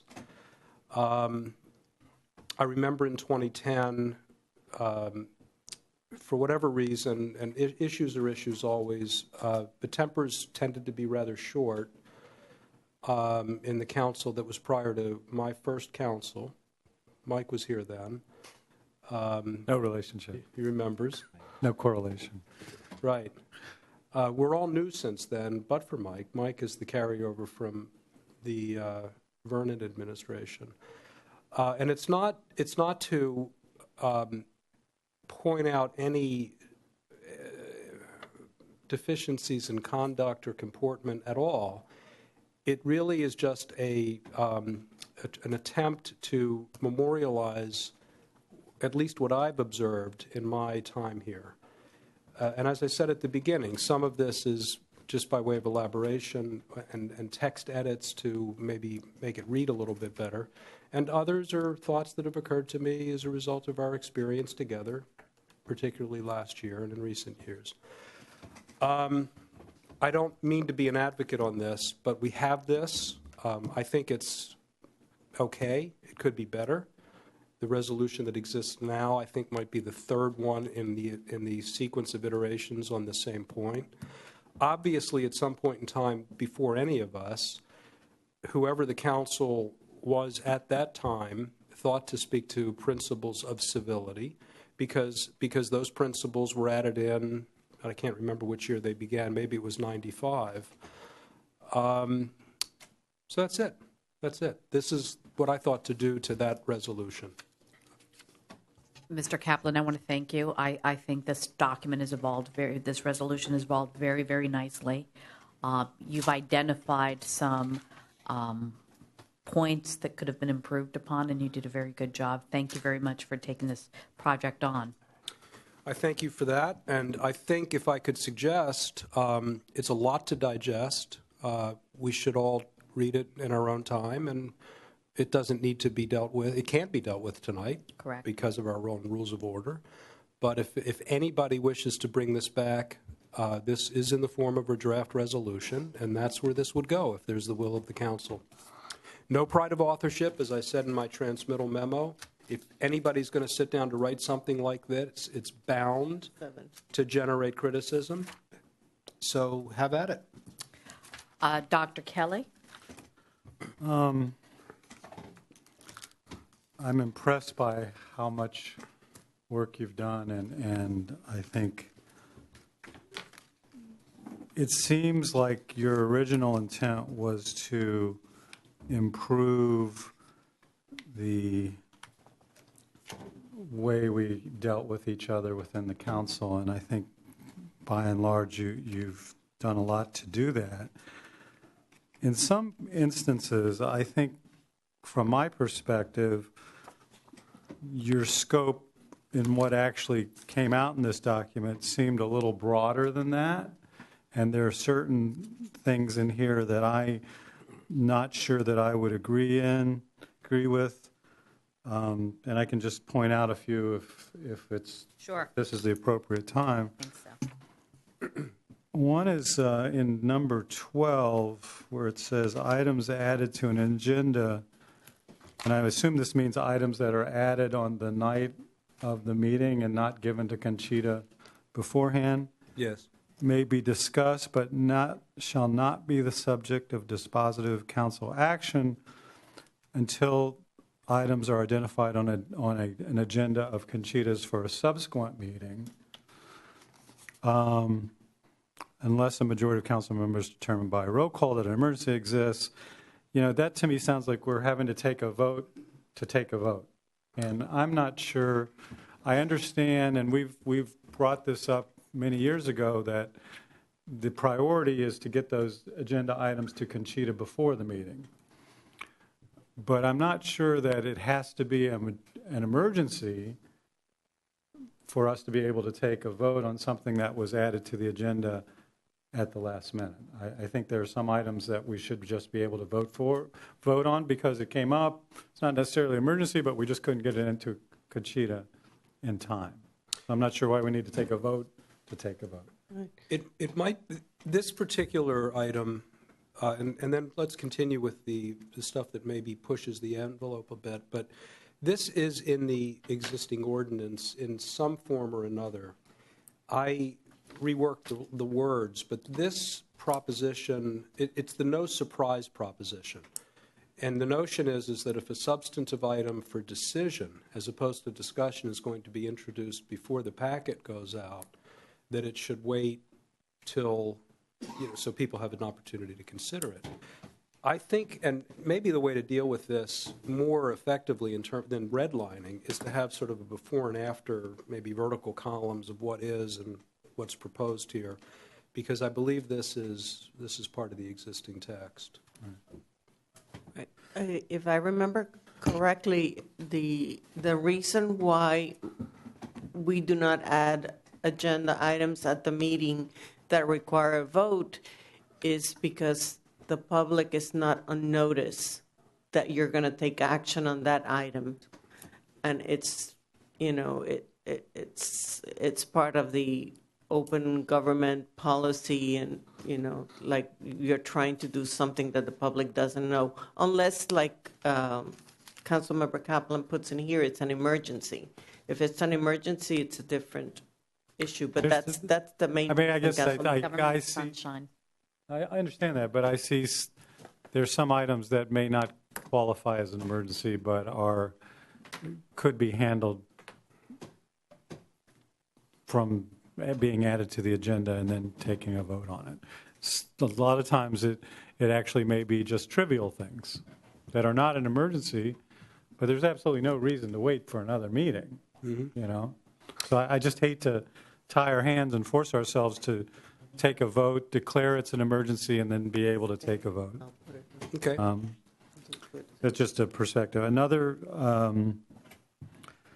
number 19, which is the ability to participate telephonically or by other electronic means. That one is, to me, there's a lot of gray in what constitutes a reasonable use of non-present participation. I think in the past we've had council members who, from my perspective, have abused that opportunity and seem to miss a number of meetings and still want to be part of the vote, and I'm not sure that that's really fair to those who are showing up every week. So that's my concern about that one. Number 26, I guess the first question I have to ask is are semi-private or sidebar conversations illegal under the Sunshine Law? This is not let me tell you the new ones. maybe this is a new one, 29 is a new one, 27 is a new one, 30 is a new one, 19 is a new one. The thought behind 26 is we don't have this principle in our existing reso, and I think we do this as a matter of habit. So I thought this would be a good admonition, point of guidance. So that's where that came from.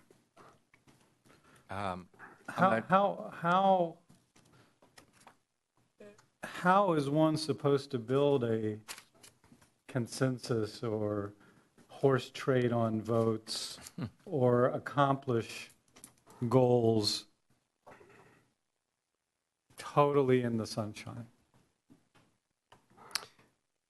I mean, literally, are you saying then that in the course of discussion, I should turn to Councilman Kaplan and say, okay, well, I'll vote with you on this if you'll vote with me on the next item, or overtly say, okay, Frank, we've got 3 votes here. I'll give you the 4th so we can get this done because we are under the sunshine, so I need to talk about this out in the open. Is that what the state envisions, how this process should work? Yes, they don't envision that you're going to make deals privately or in a sidebar or behind a dais. That's exactly what they don't want to happen. So if I lean over to Ed and say... It needs to be on the record. He's just talking about hair transplants. Yeah, when you're talking about private stuff, that's fine. If you're having a conversation about the actual debate going on and a substantive conversation, you can't have it privately. You need to allow people to hear your conversation. You don't have to be called upon, but if you're having a conversation, the public should be able to hear that conversation. Okay. I think this is, this is one of those things where... But that's a rule of the Sunshine Law. That's not necessarily a rule that you need to... I mean, that's the law anyway. So whether you want to put it in here or not is a whole separate issue. No, this is very informative to me because, right. I think on a practical level, a lot of the legislation that gets done is people talk to each other, at least in not outside of this chamber, but within the chamber.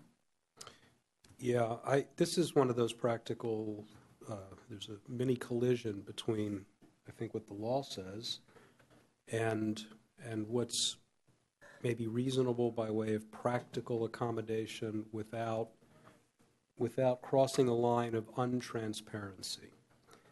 I think sometimes one could draw the perception in some of our deliberations that line is crossed. And so with a lot of this, things wind up in kind of self-policing and rule of reason and maintaining the appearance of good process, although there may be moments where... reading this literally, I'm not allowed to speak. I'm not allowed to speak to either of my council members except on matters unrelated to what's before us. I mean, that really is what the Sunshine Law says. Yeah, it's no different if you're sitting here than if you're sitting in your car and conversing. You can't have a conversation about matters that are before the council or going to come before the council. That's the limitation. But, you want to talk about whatever it happens to be, how nice it was out today or Steve's tie or whatever, but you can't really have a private conversation.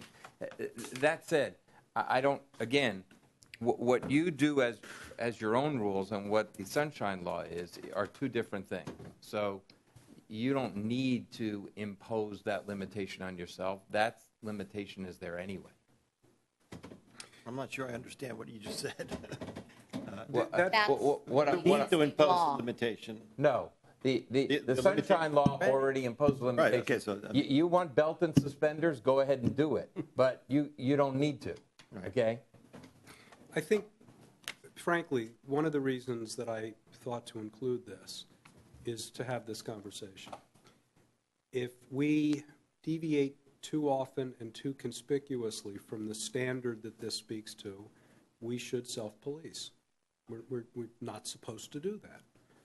So whether we include it or not, this is how we must operate if we're going to operate in compliance. So whether we want to include it or not is a decision. But those are the new items, and I think, for example, the one that you mentioned at the beginning of your remarks on this, building consensus. I added that in. It's a new item. Myra, I think we should vote. I'm shocked. Violating law. Listen, one of the issues, and are you talking now about the telephonic or? No, I was as an aspiration of trying to get to consensus. I just made that up. That's something that I think is a great value. I think we do better when we try to do that. Whether that ought to be included in a rule or not, again, I wanted to have a conversation on it. But there are one or two other examples along that same line. Not so much process, but aspiration for being better at governing. Yeah. By the way, wagering on what time you're going to get out of here is okay. That's fine. Okay? You can talk to each other about, you think it's going to go till 9 or 9:15? Quietly. You don't even have to tell the public about that. Yeah, I don't mean to belabor this, but if we go back to number 12, the way it's written today, okay, it already says that no action shall be taken by the council on any item unless the item is listed as a motion, resolution, or ordinance on the agenda. It already is there. And that's what, Yeah. yeah. Yeah, so I mean, he's Kaplan. elaborating a little bit on it. And Well, but Frank never that elaborates gets on it. to a different issue, which is you can amend your agenda as you do every evening. In other words, this doesn't preclude somebody from coming in and adding something to the agenda, then you can act on it. Okay. So this doesn't mean that Thursday before the meeting, you have to have everything in the book. If there is something that you want to do, and you do it frequently without an issue, I've never seen, maybe once somebody tried to get something on an agenda and wasn't able to. But so you come in all the time and say, listen, I had this come up today, I'd like to add this item, and then there may well be a motion to follow up and please have the manager do this or whatever. So this is simply not to take anything that's not formally in front of you, but not necessarily days in advance. But there's one other element No, behind. but what you just said is not consistent with what's written here. That's the problem I have with this. We do that. We add items to the agenda, and we occasionally take action, and it's not an emergency, but this is saying that unless it's an emergency, you can't take action. Right. And that's the part that I don't agree with. It's not, the intent behind my addition wasn't just that, and it wasn't even actually at all about that. It was the occasional, not very often, proposition where somebody has an item on the discussion agenda, mayor and council, and they want to take a decision. This has happened occasionally, and it's just not appropriate to take a decision on a discussion item. It's appropriate to take a decision when there's a motion. But even based on Robert's rules, that's not appropriate. I mean, there's a limitation there. Right. And there's a Suppose limitation if there. it had been added to the agenda as a motion item at the beginning of the meeting. then it would be different. I think it's appropriate to take action if that happens. So But count, can I So this ask? doesn't say that. Can I ask a question? absolutely, Mr. Dela Cruz. I'm curious. You have a lot of experience on this. You know, how is it done? How is it done in other places? I mean, are people allowed to add to the agenda? Just the way you do it here. Okay. This is common practice is that if somebody would like to make an amendment, modification, addition to the agenda, that is offered at the beginning of the meeting. Sometimes it will be an emergency or in the nature of an emergency, and very often it is not. And they may just say, I'd like to present something or a discussion item, and from time to time, they'll ask to add a motion to the agenda for consideration for this evening and a vote. And if you're ready to take the action, great, and if you're not, you don't do it. I can see Mayor Kaplan's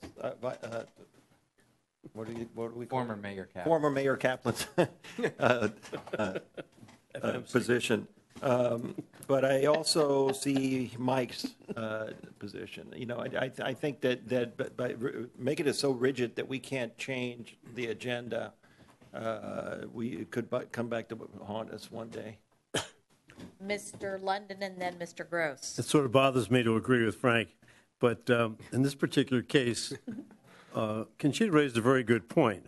One of the reasons we do things that have effect on the community is so the public knows in advance. So I understand in the meeting, if it's immaterial, if it's minor, of course, no problem. But anything that's anything of any material import, I think that unless it's an emergency, we should give the public notice before we put it on the agenda. I mean, we can discuss everything, but as far as taking action, I really think that should only be taken in an emergency, since the public is not aware of what we're doing and they don't have a chance to speak, they don't have a chance to come or attend. I think you're right. I think that's the intent of notice and publication. I will tell you that most items of any significance that come before you are in the nature of a resolution or an ordinance, and those things need to be in writing at the meeting. So you can't just add them to the agenda necessarily, like this resolution tonight that we're talking about. This is, you can't act Fine, on. I withdraw my comments. Okay. Thank you. Well, I don't agree with you anymore. Wait, it's. Sorry. this- I don't agree with Frank anymore. One brief I shining knew it was a moment. mistake. I hate to lengthen the conversation on this subject by saying something, but I have to. We have sunshine rules. We have Robert's Rules of Order. We're supposedly 7 fairly intelligent people up here that understand how we're supposed to behave and how we're not supposed to behave. Do we really have to further tie our hands from procedural rules that are already out there and our own rules that are here when something that we don't even know what it is right now might come up that we might want to act on? On this particular point, not excessively and maybe not at all. But I will tell you, in my opinion, we have deviated from standards of behavior that I think we all think are minimal mandatory sometimes. Okay. We're human beings, and that happens. And these rules exist in history, as I've said, and so the attempt to maybe improve them and make them more pertinent to based on our experience is what this was about. Beyond that, I have no pride of authorship. Dr. Kelly. part of the reason that I ran for council originally was with the Sonesta controversy, and there was at least one occasion where my wife and I were watching the meeting, and an item was added to the agenda that wasn't publicly noticed, and we got out of bed and came down here at 11 o'clock because the council was ready to vote on something that they hadn't advertised. And so I can understand your concern about that. But there are things that are not that dramatic that sometimes we could vote on. So why don't we digest this and talk about it on another occasion? Thank you I very much. appreciate your receptiveness to doing so. So bring this draft again back, is that what you're suggesting, Councilmember Kaplan? If it's the will of the council. The only thing I might wish to do, if I can figure out how to do it, is to make it easier for you all to see what's new as opposed to what's edited or what's untouched in the old reso. I'm not sure how to do that. This blacklining wasn't helpful, though. I thought it worked pretty well. Did you just do I thought it worked straight-out pretty- comparison on I the did. computer? I did. Yeah. But it gets confusing. You know 'cause why? Some of the things move everywhere, Yeah. and That's you right. can't. But if you found it, I thought it was very helpful. okay. I don't know that I can improve on it, so. No, there's that, in this form of comparison, that's the way they come out. Sometimes words end up way over here that should be here. Is the telephonic portion already there? The telephonic portion is brand new, and again, let me try to do this. The brand-new portions, with all due respect, Councilmember Kaplan, Red are underlined. double-lined, underlined. The numbers are double underlined. Yes. Yes. What's brand new is 19, 24. 26. 24. 24, 26, 27, 29, 30, 33. Correct. That's very impressive. And we have also 11 and 14. And Five. and section 3, which talks about Robert's rules, I don't know whether there's some other place in our code of ordinance that refers to Robert's rules. I don't think so. I think that we actually did it within this document originally. Yes, It's we not in the adopted current Robert's Rules of Order in the, with the resolution, like, Yes. that's the procedure for council. Well, then I'm mistaken. Is this not a update of the village council's resolution? Rules and procedures for council. Yeah. It is, but I don't, in the 9815 reso, which I think is the last one, no, 9921, Yes. I don't think Robert's rules exists in there. Okay. I'll look at it right now for you. But I know in one of them we. I remember seeing it somewhere. You know, if it's redundant, kill it, but Yeah, I'll tell you. I really think this is a wonderful, wonderful draft. We've been discussing some things that I am a little concerned about, and I'd like to tweak. I have to tell you, I think the appearing by phone is too liberal. I think it's something that we should have, but it should be used more, in more extreme situations. And it just gives, it's too permissive. And so I think that's, may deserve a tweak. So we bring it back in a month and talk about it again? Yeah, fine. Okay. Perfect. Okay, for the first Thank you. meeting, in Thank March. you. Okay. Next item, Madam Mayor, is discussion on workshop for neighborhood park at Header and Hampton. Councilmember Kelly. In anticipation, I think of a closing that should occur fairly soon. Do you have a date for? We do. It's the last week of the month. I just don't remember the precise date. It's on or before the last day of the month, as soon as we I think the it's, process. But it's soon. Could we instruct the clerk to look for a date sometime thereafter to hold a workshop on uses for this land and specifically invite the adjacent neighbors personally to come to that workshop? We can definitely do that. There is actually a somewhat formal process, and we don't have to follow that process if you want to have an informal workshop and gathering just to talk to neighborhood and group. But there will be a more formal process once you acquire land. It's deemed to be zone governmental, and then it triggers a process for approving site plans for the site, and if you're going to build anything on it, a subsequent hearing to approve whatever you might build. But that's at the site plan stage? I mean, there's No, there's a use hearing first, where you determine what use you want to put the property to. So, and then, once you determine that, there's a planning. Use in terms of governmental building versus Exactly. park? Yes.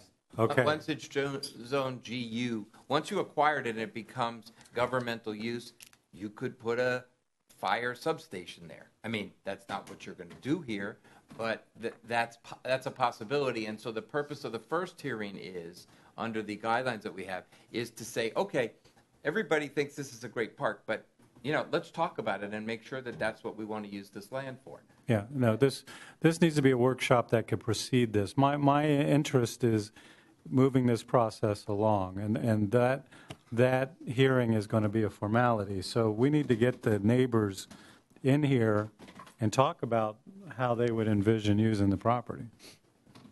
I would suggest that we invite absolutely everyone. I have to tell you, I've gotten comments from residents who want to participate in that process, that are not adjacent neighbors, but are. Oh, no, we absolutely invite everyone. Don't mistake me. But I think for adjacent neighbors, we may want to give them a phone call or actually leave something on their doorstep or something so they're aware that this is going to happen. Fair That's enough. all. Mr. Gross. We invite like a the zoning community. hearing. For a zoning hearing, that's, I think, what Building and Zoning Director does. He sends notices to the adjacent property, so that's what we could do. Mr. Gross? I have a question, and it's probably because I wasn't here to participate in this before. instead of buying the property and then asking residents what they think we should use it for, did we go to the residents that are the most likely to use this, because it is going to be a neighborhood park, and ask them if they want it and if they would even use it?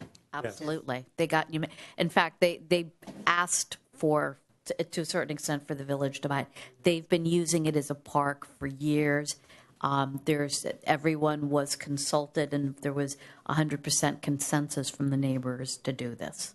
Okay, thank you. Is that fair to say? You were No, part it's of that absolutely process? fair to say, but I think, I have a vision of how I think that park might look, but I don't know that my vision is what their vision is. And so I think having a discussion about, is it merely just fenced-in land with bushes around it and grass, or is the landscaping more dramatic than that? Is there a swing set on the land?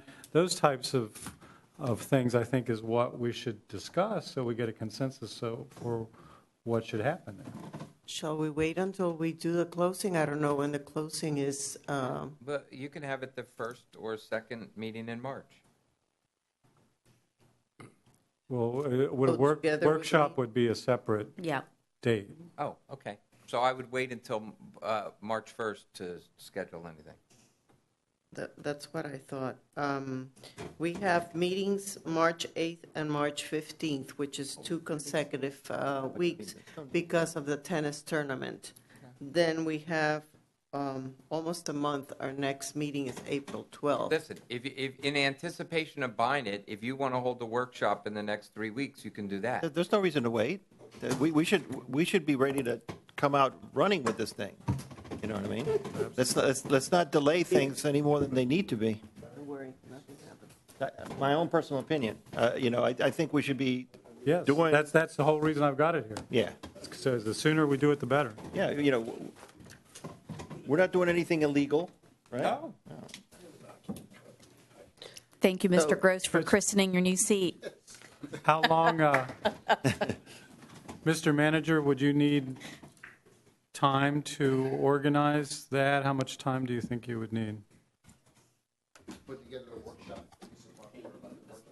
Yes, Just a date. okay. So 7 days to do some mailings, I guess. The clerk do we themselves. normally do works with like on a Wednesday or on a Tuesday where we're not having a meeting? Wednesdays or Thursdays is what I recall. Okay. We, I'll We could speak do into it the microphone so between- we don't have sidebars.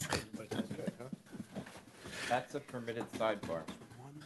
It wasn't, the microphone didn't pick it up, but it wasn't a sidebar.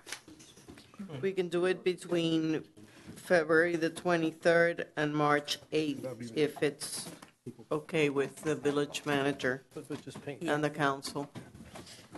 Councilmember Kelly. Between February the 23rd and March 8th. February 3rd and March 8th. We could do it on Tuesday, March 1st, if you want to do it on a Tuesday. That would work for me. Would you like to do it at 6 p.m. or 7 p.m.? Oh, no, March 1st, I can't do it, I'm sorry. Okay. What about the Wednesday or the Thursday? It That doesn't- week, I'm gone. You're gone, okay. So Well- the following week? The following week is the week of the meeting. We have the meeting on March 8th, unless you want to have like the workshop, after the What about March 10th? Yeah. that would Thursday, work. March 10th. Yes, that would be great. Works for me. What time? At 7? Or About can we 6. do it at 6? 6 is fine. What's the date? March 10, 6 o'clock. Just thought of something for the computer. They might want to set a policy. Okay. Next item, Madam Clerk.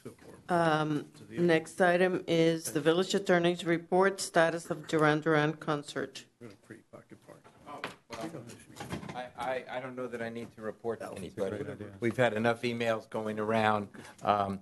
We did get see that sidebar going on over there? Then we don't always have these arguments.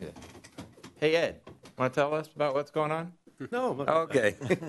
I want to get a hair transplant. Okay, good. We're dickering over price here, Can I okay? tell you something? That's not free. He's got somebody who does that. Don't talk to him about that stuff. He does real surgery. I don't need him yet If for you need that. a lift, we'll talk about it. Okay. All right. Let's let me just tell you In that time, I will. after your last, I think it was after your last meeting. I'm beginning to lose track. We wrote a letter to the mayor of Miami-Dade County, telling him that we had some concern with the proposed Duran Duran concert, that we felt that it was a violation of a agreement that we have with Miami-Dade County, and not the Matheson agreement, okay?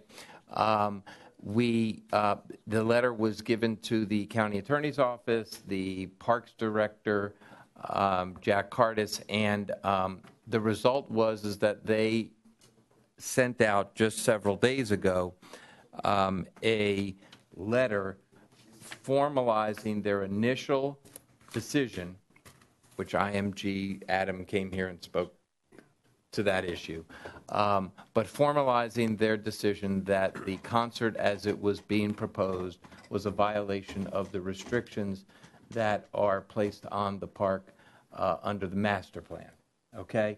So they never reached the issue of whether our covenant was being violated. They determined that the underlying covenant that governs the tennis center was being violated, okay?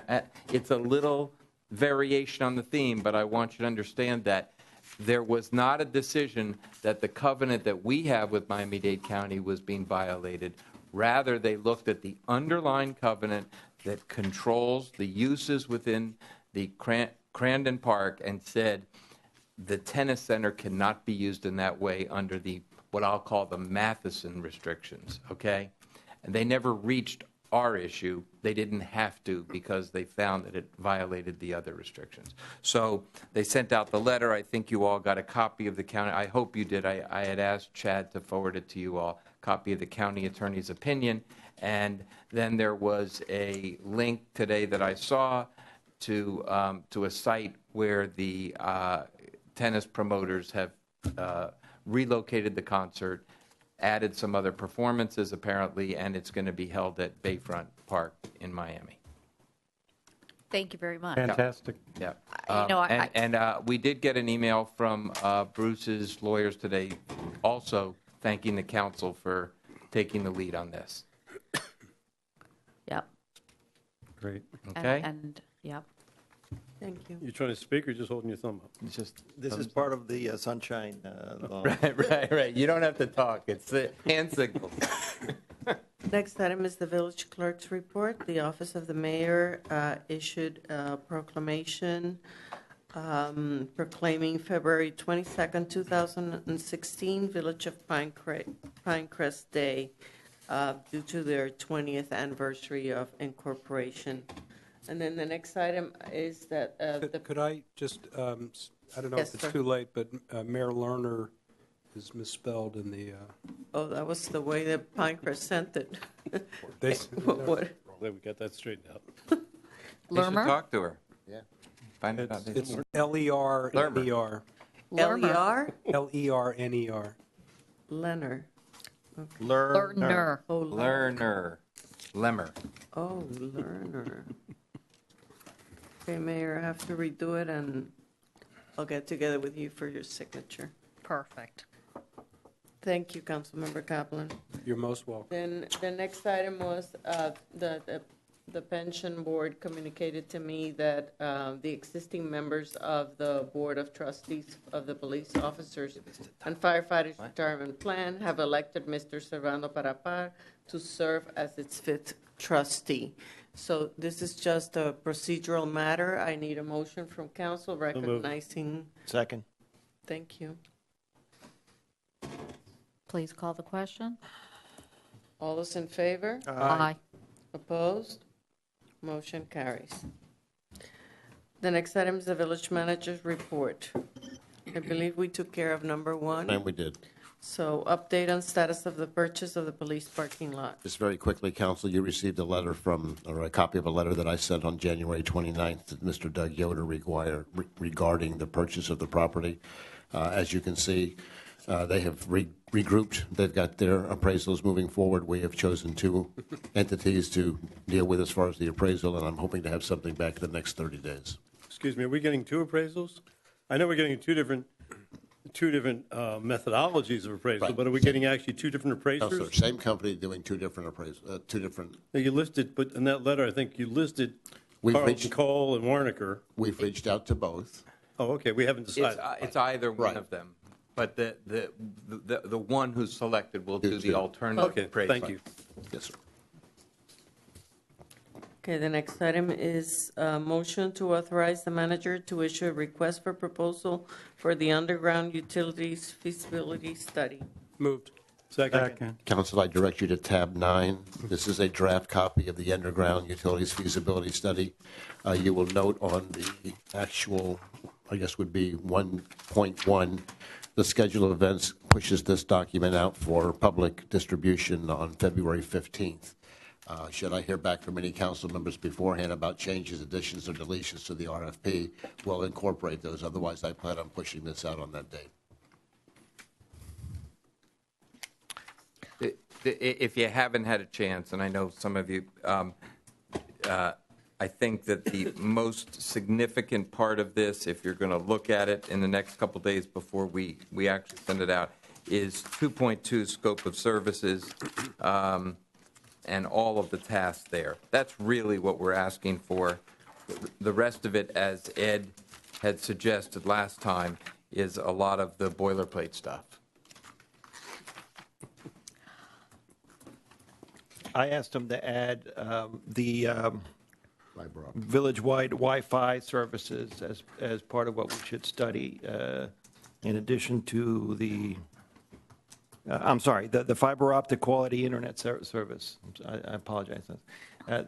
Because that wasn't in the original form, and I thought that was important. And in addition to the internet that were offered by UVerse and by Comcast, we should look to make sure that we're getting the absolute top, internet service, and this is the right time to do it. Competition, additional fiber optics to Right. make sure that we have all these.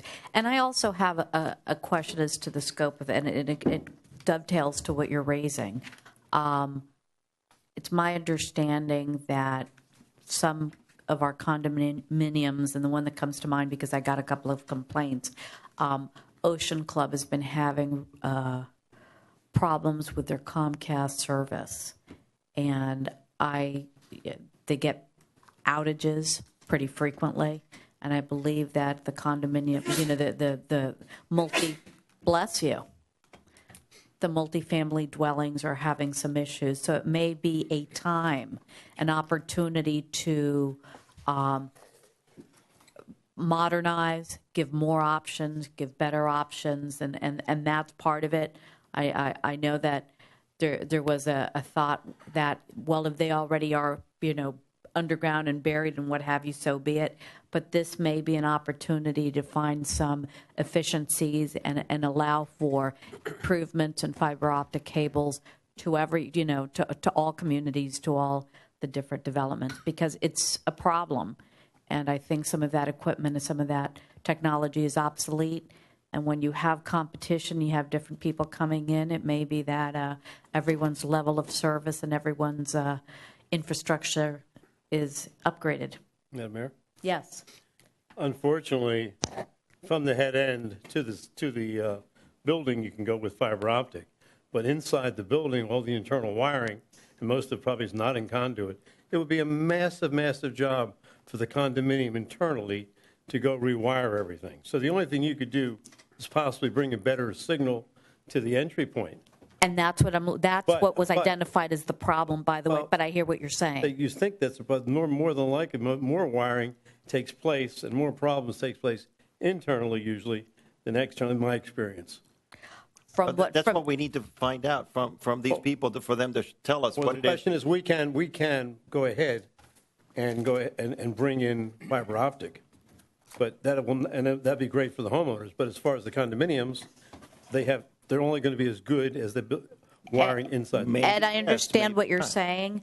My understanding, and it was one resident in particular that kind of was driving this, and the response he got from Comcast, because there was a pretty large period of interruption, was that they had a problem in Coral Gables.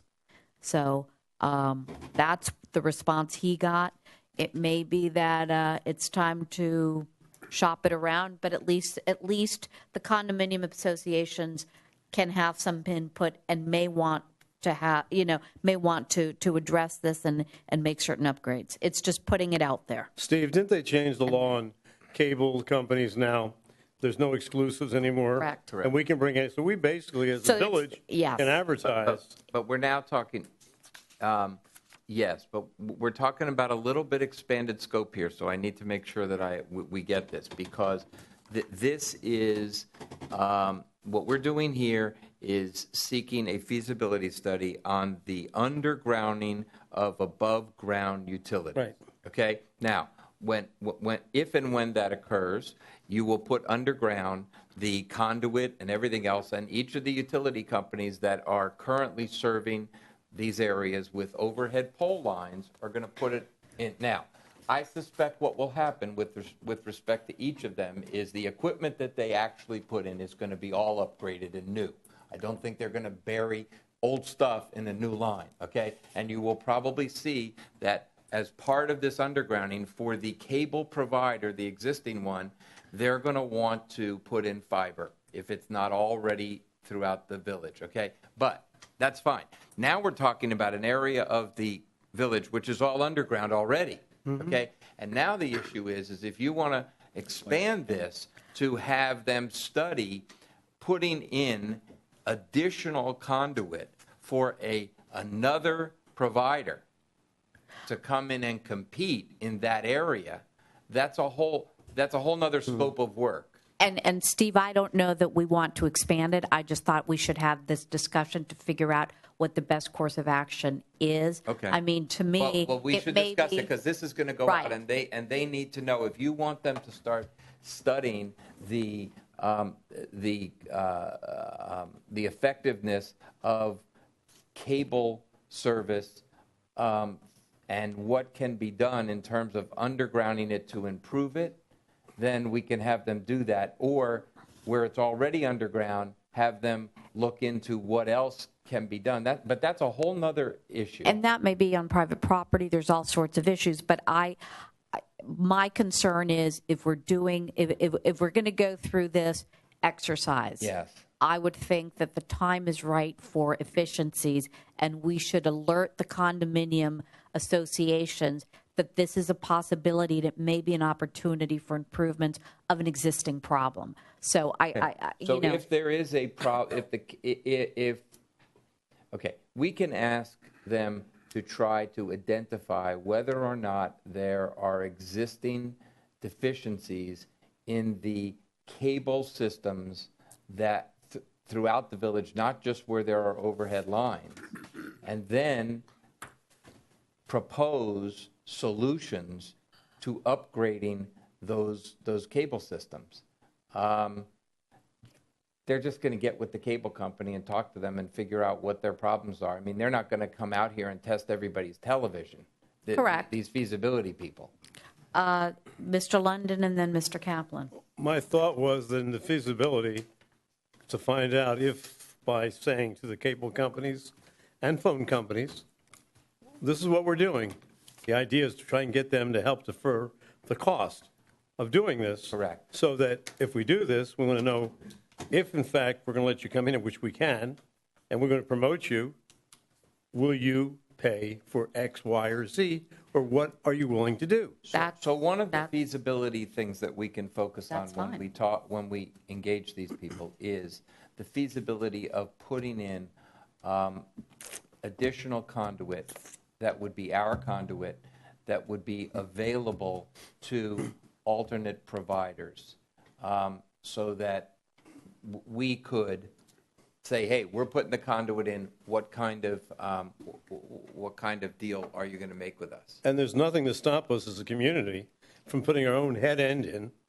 And since we're putting new conduit down, running cable, not saying we're going to do it, but the thought that we could do it should make the existing providers want to come forward and cooperate, which means help defer the cost. Mr. Kaplan, then Dr. Kelly. I was thinking along the lines of what Ed had just suggested, and so that's where I was going. But I also, we have a contract with Comcast. I perceive... We do not have a contract with Comcast. You mean you personally have a contract? The village no longer has it. It's no longer an exclusive. It's no longer an exclusive, but who is... So, facts. Is anybody out here other than Comcast providing cable service? No. AT&T Uverse. They do a twisted that's pair. not cable. They're a twisted pair. Right. I have Uverse, I don't. That's a new thing. You can opt, that's this not year, that last new. year? Is No, it- No, I've No. had it That's for old. years. Here. Where you been, Frank? Forget I That's said anything. that's the telephone company's. And there may be, a third option. There are a Okay. couple communities that have 3, 4 options. Mr. London and then Mr. Dela Cruz. Oh, Dr. Kelly. One with the hair. Some of you may remember, but the village actually applied for a grant with Google back when Chip was the manager because they were laying fiber optic cable to selected small communities. And we thought this would be the ideal place because we're only 1 square mile. And I know that Austin, Texas got a grant, a couple other places. We didn't win, but absolutely, for the same reasons we applied back then, we're only 1 square mile. We're the most educated community in the state of Florida. We ought to have state-of-the-art internet access Absolutely. available, at least in the areas where we're digging up the ground to lay electrical cables. I just think that You're going to. That's the whole purpose of this, is to include the placement of utilities, including the internet and fiber optic provisions underground.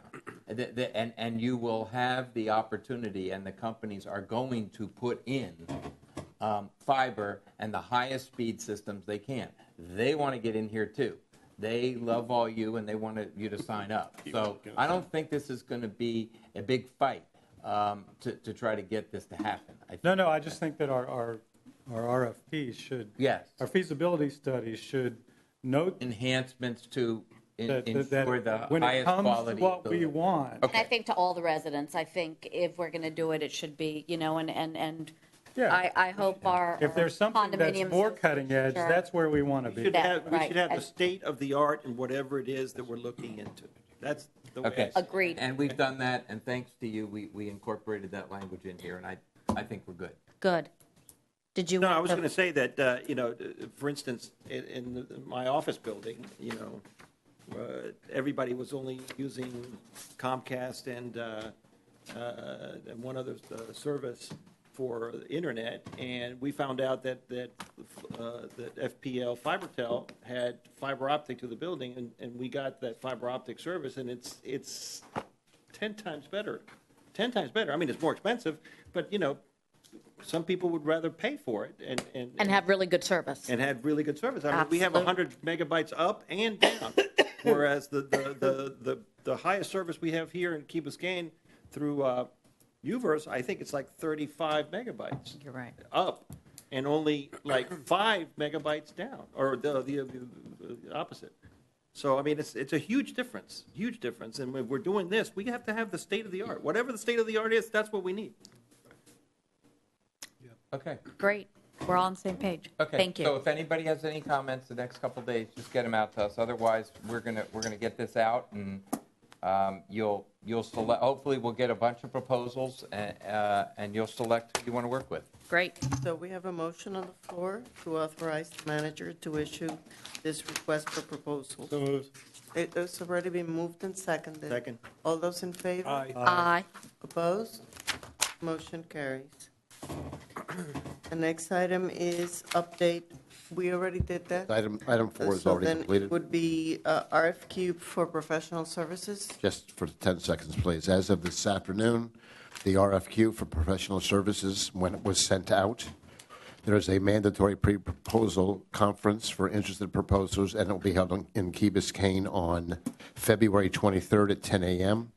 All questions and requests for interpretations or clarifications pertaining for the RFQ will be by March 1st, and all RFQs are due into the clerk's office no later than 2 p.m. on March 18th. Then we'll begin the process. How do you select who gets the RFQ? Well, the first thing that has to happen is whatever we get, no matter how many numbers they are, we have to qualify them to make sure that they meet the minimum. Then they will be moved to a staff No, I'm committee. sorry, no, I didn't mean, once you get them, how do we select who's going to, how do you publicize this? How do we know that all engineers will say who are qualified are receiving our RFQ? How are All you I can putting tell the you is notice we out use there? Demand Star, and It will that's be advertised. statewide. Demand Star. What is Demand Star? It's, I'm not familiar with it, but it's something on the internet that it goes to. This was something that was, I'm sorry, I thought it was brought from you, but you made the proposal some time back that we needed to get this out to every engineer and every engineering That's what company. Demand Star is? And this Demand Okay, Star great. gets to those Good, people. okay, Yes, thank sir. you. Yes, People my question. listen to you, Ed. Yes, we do. What? Yes, we Listen do. to you. Thank you. That concludes this evening's agenda. Move to adjourn? Do I have a second? Second. Meeting adjourned. Have a good night.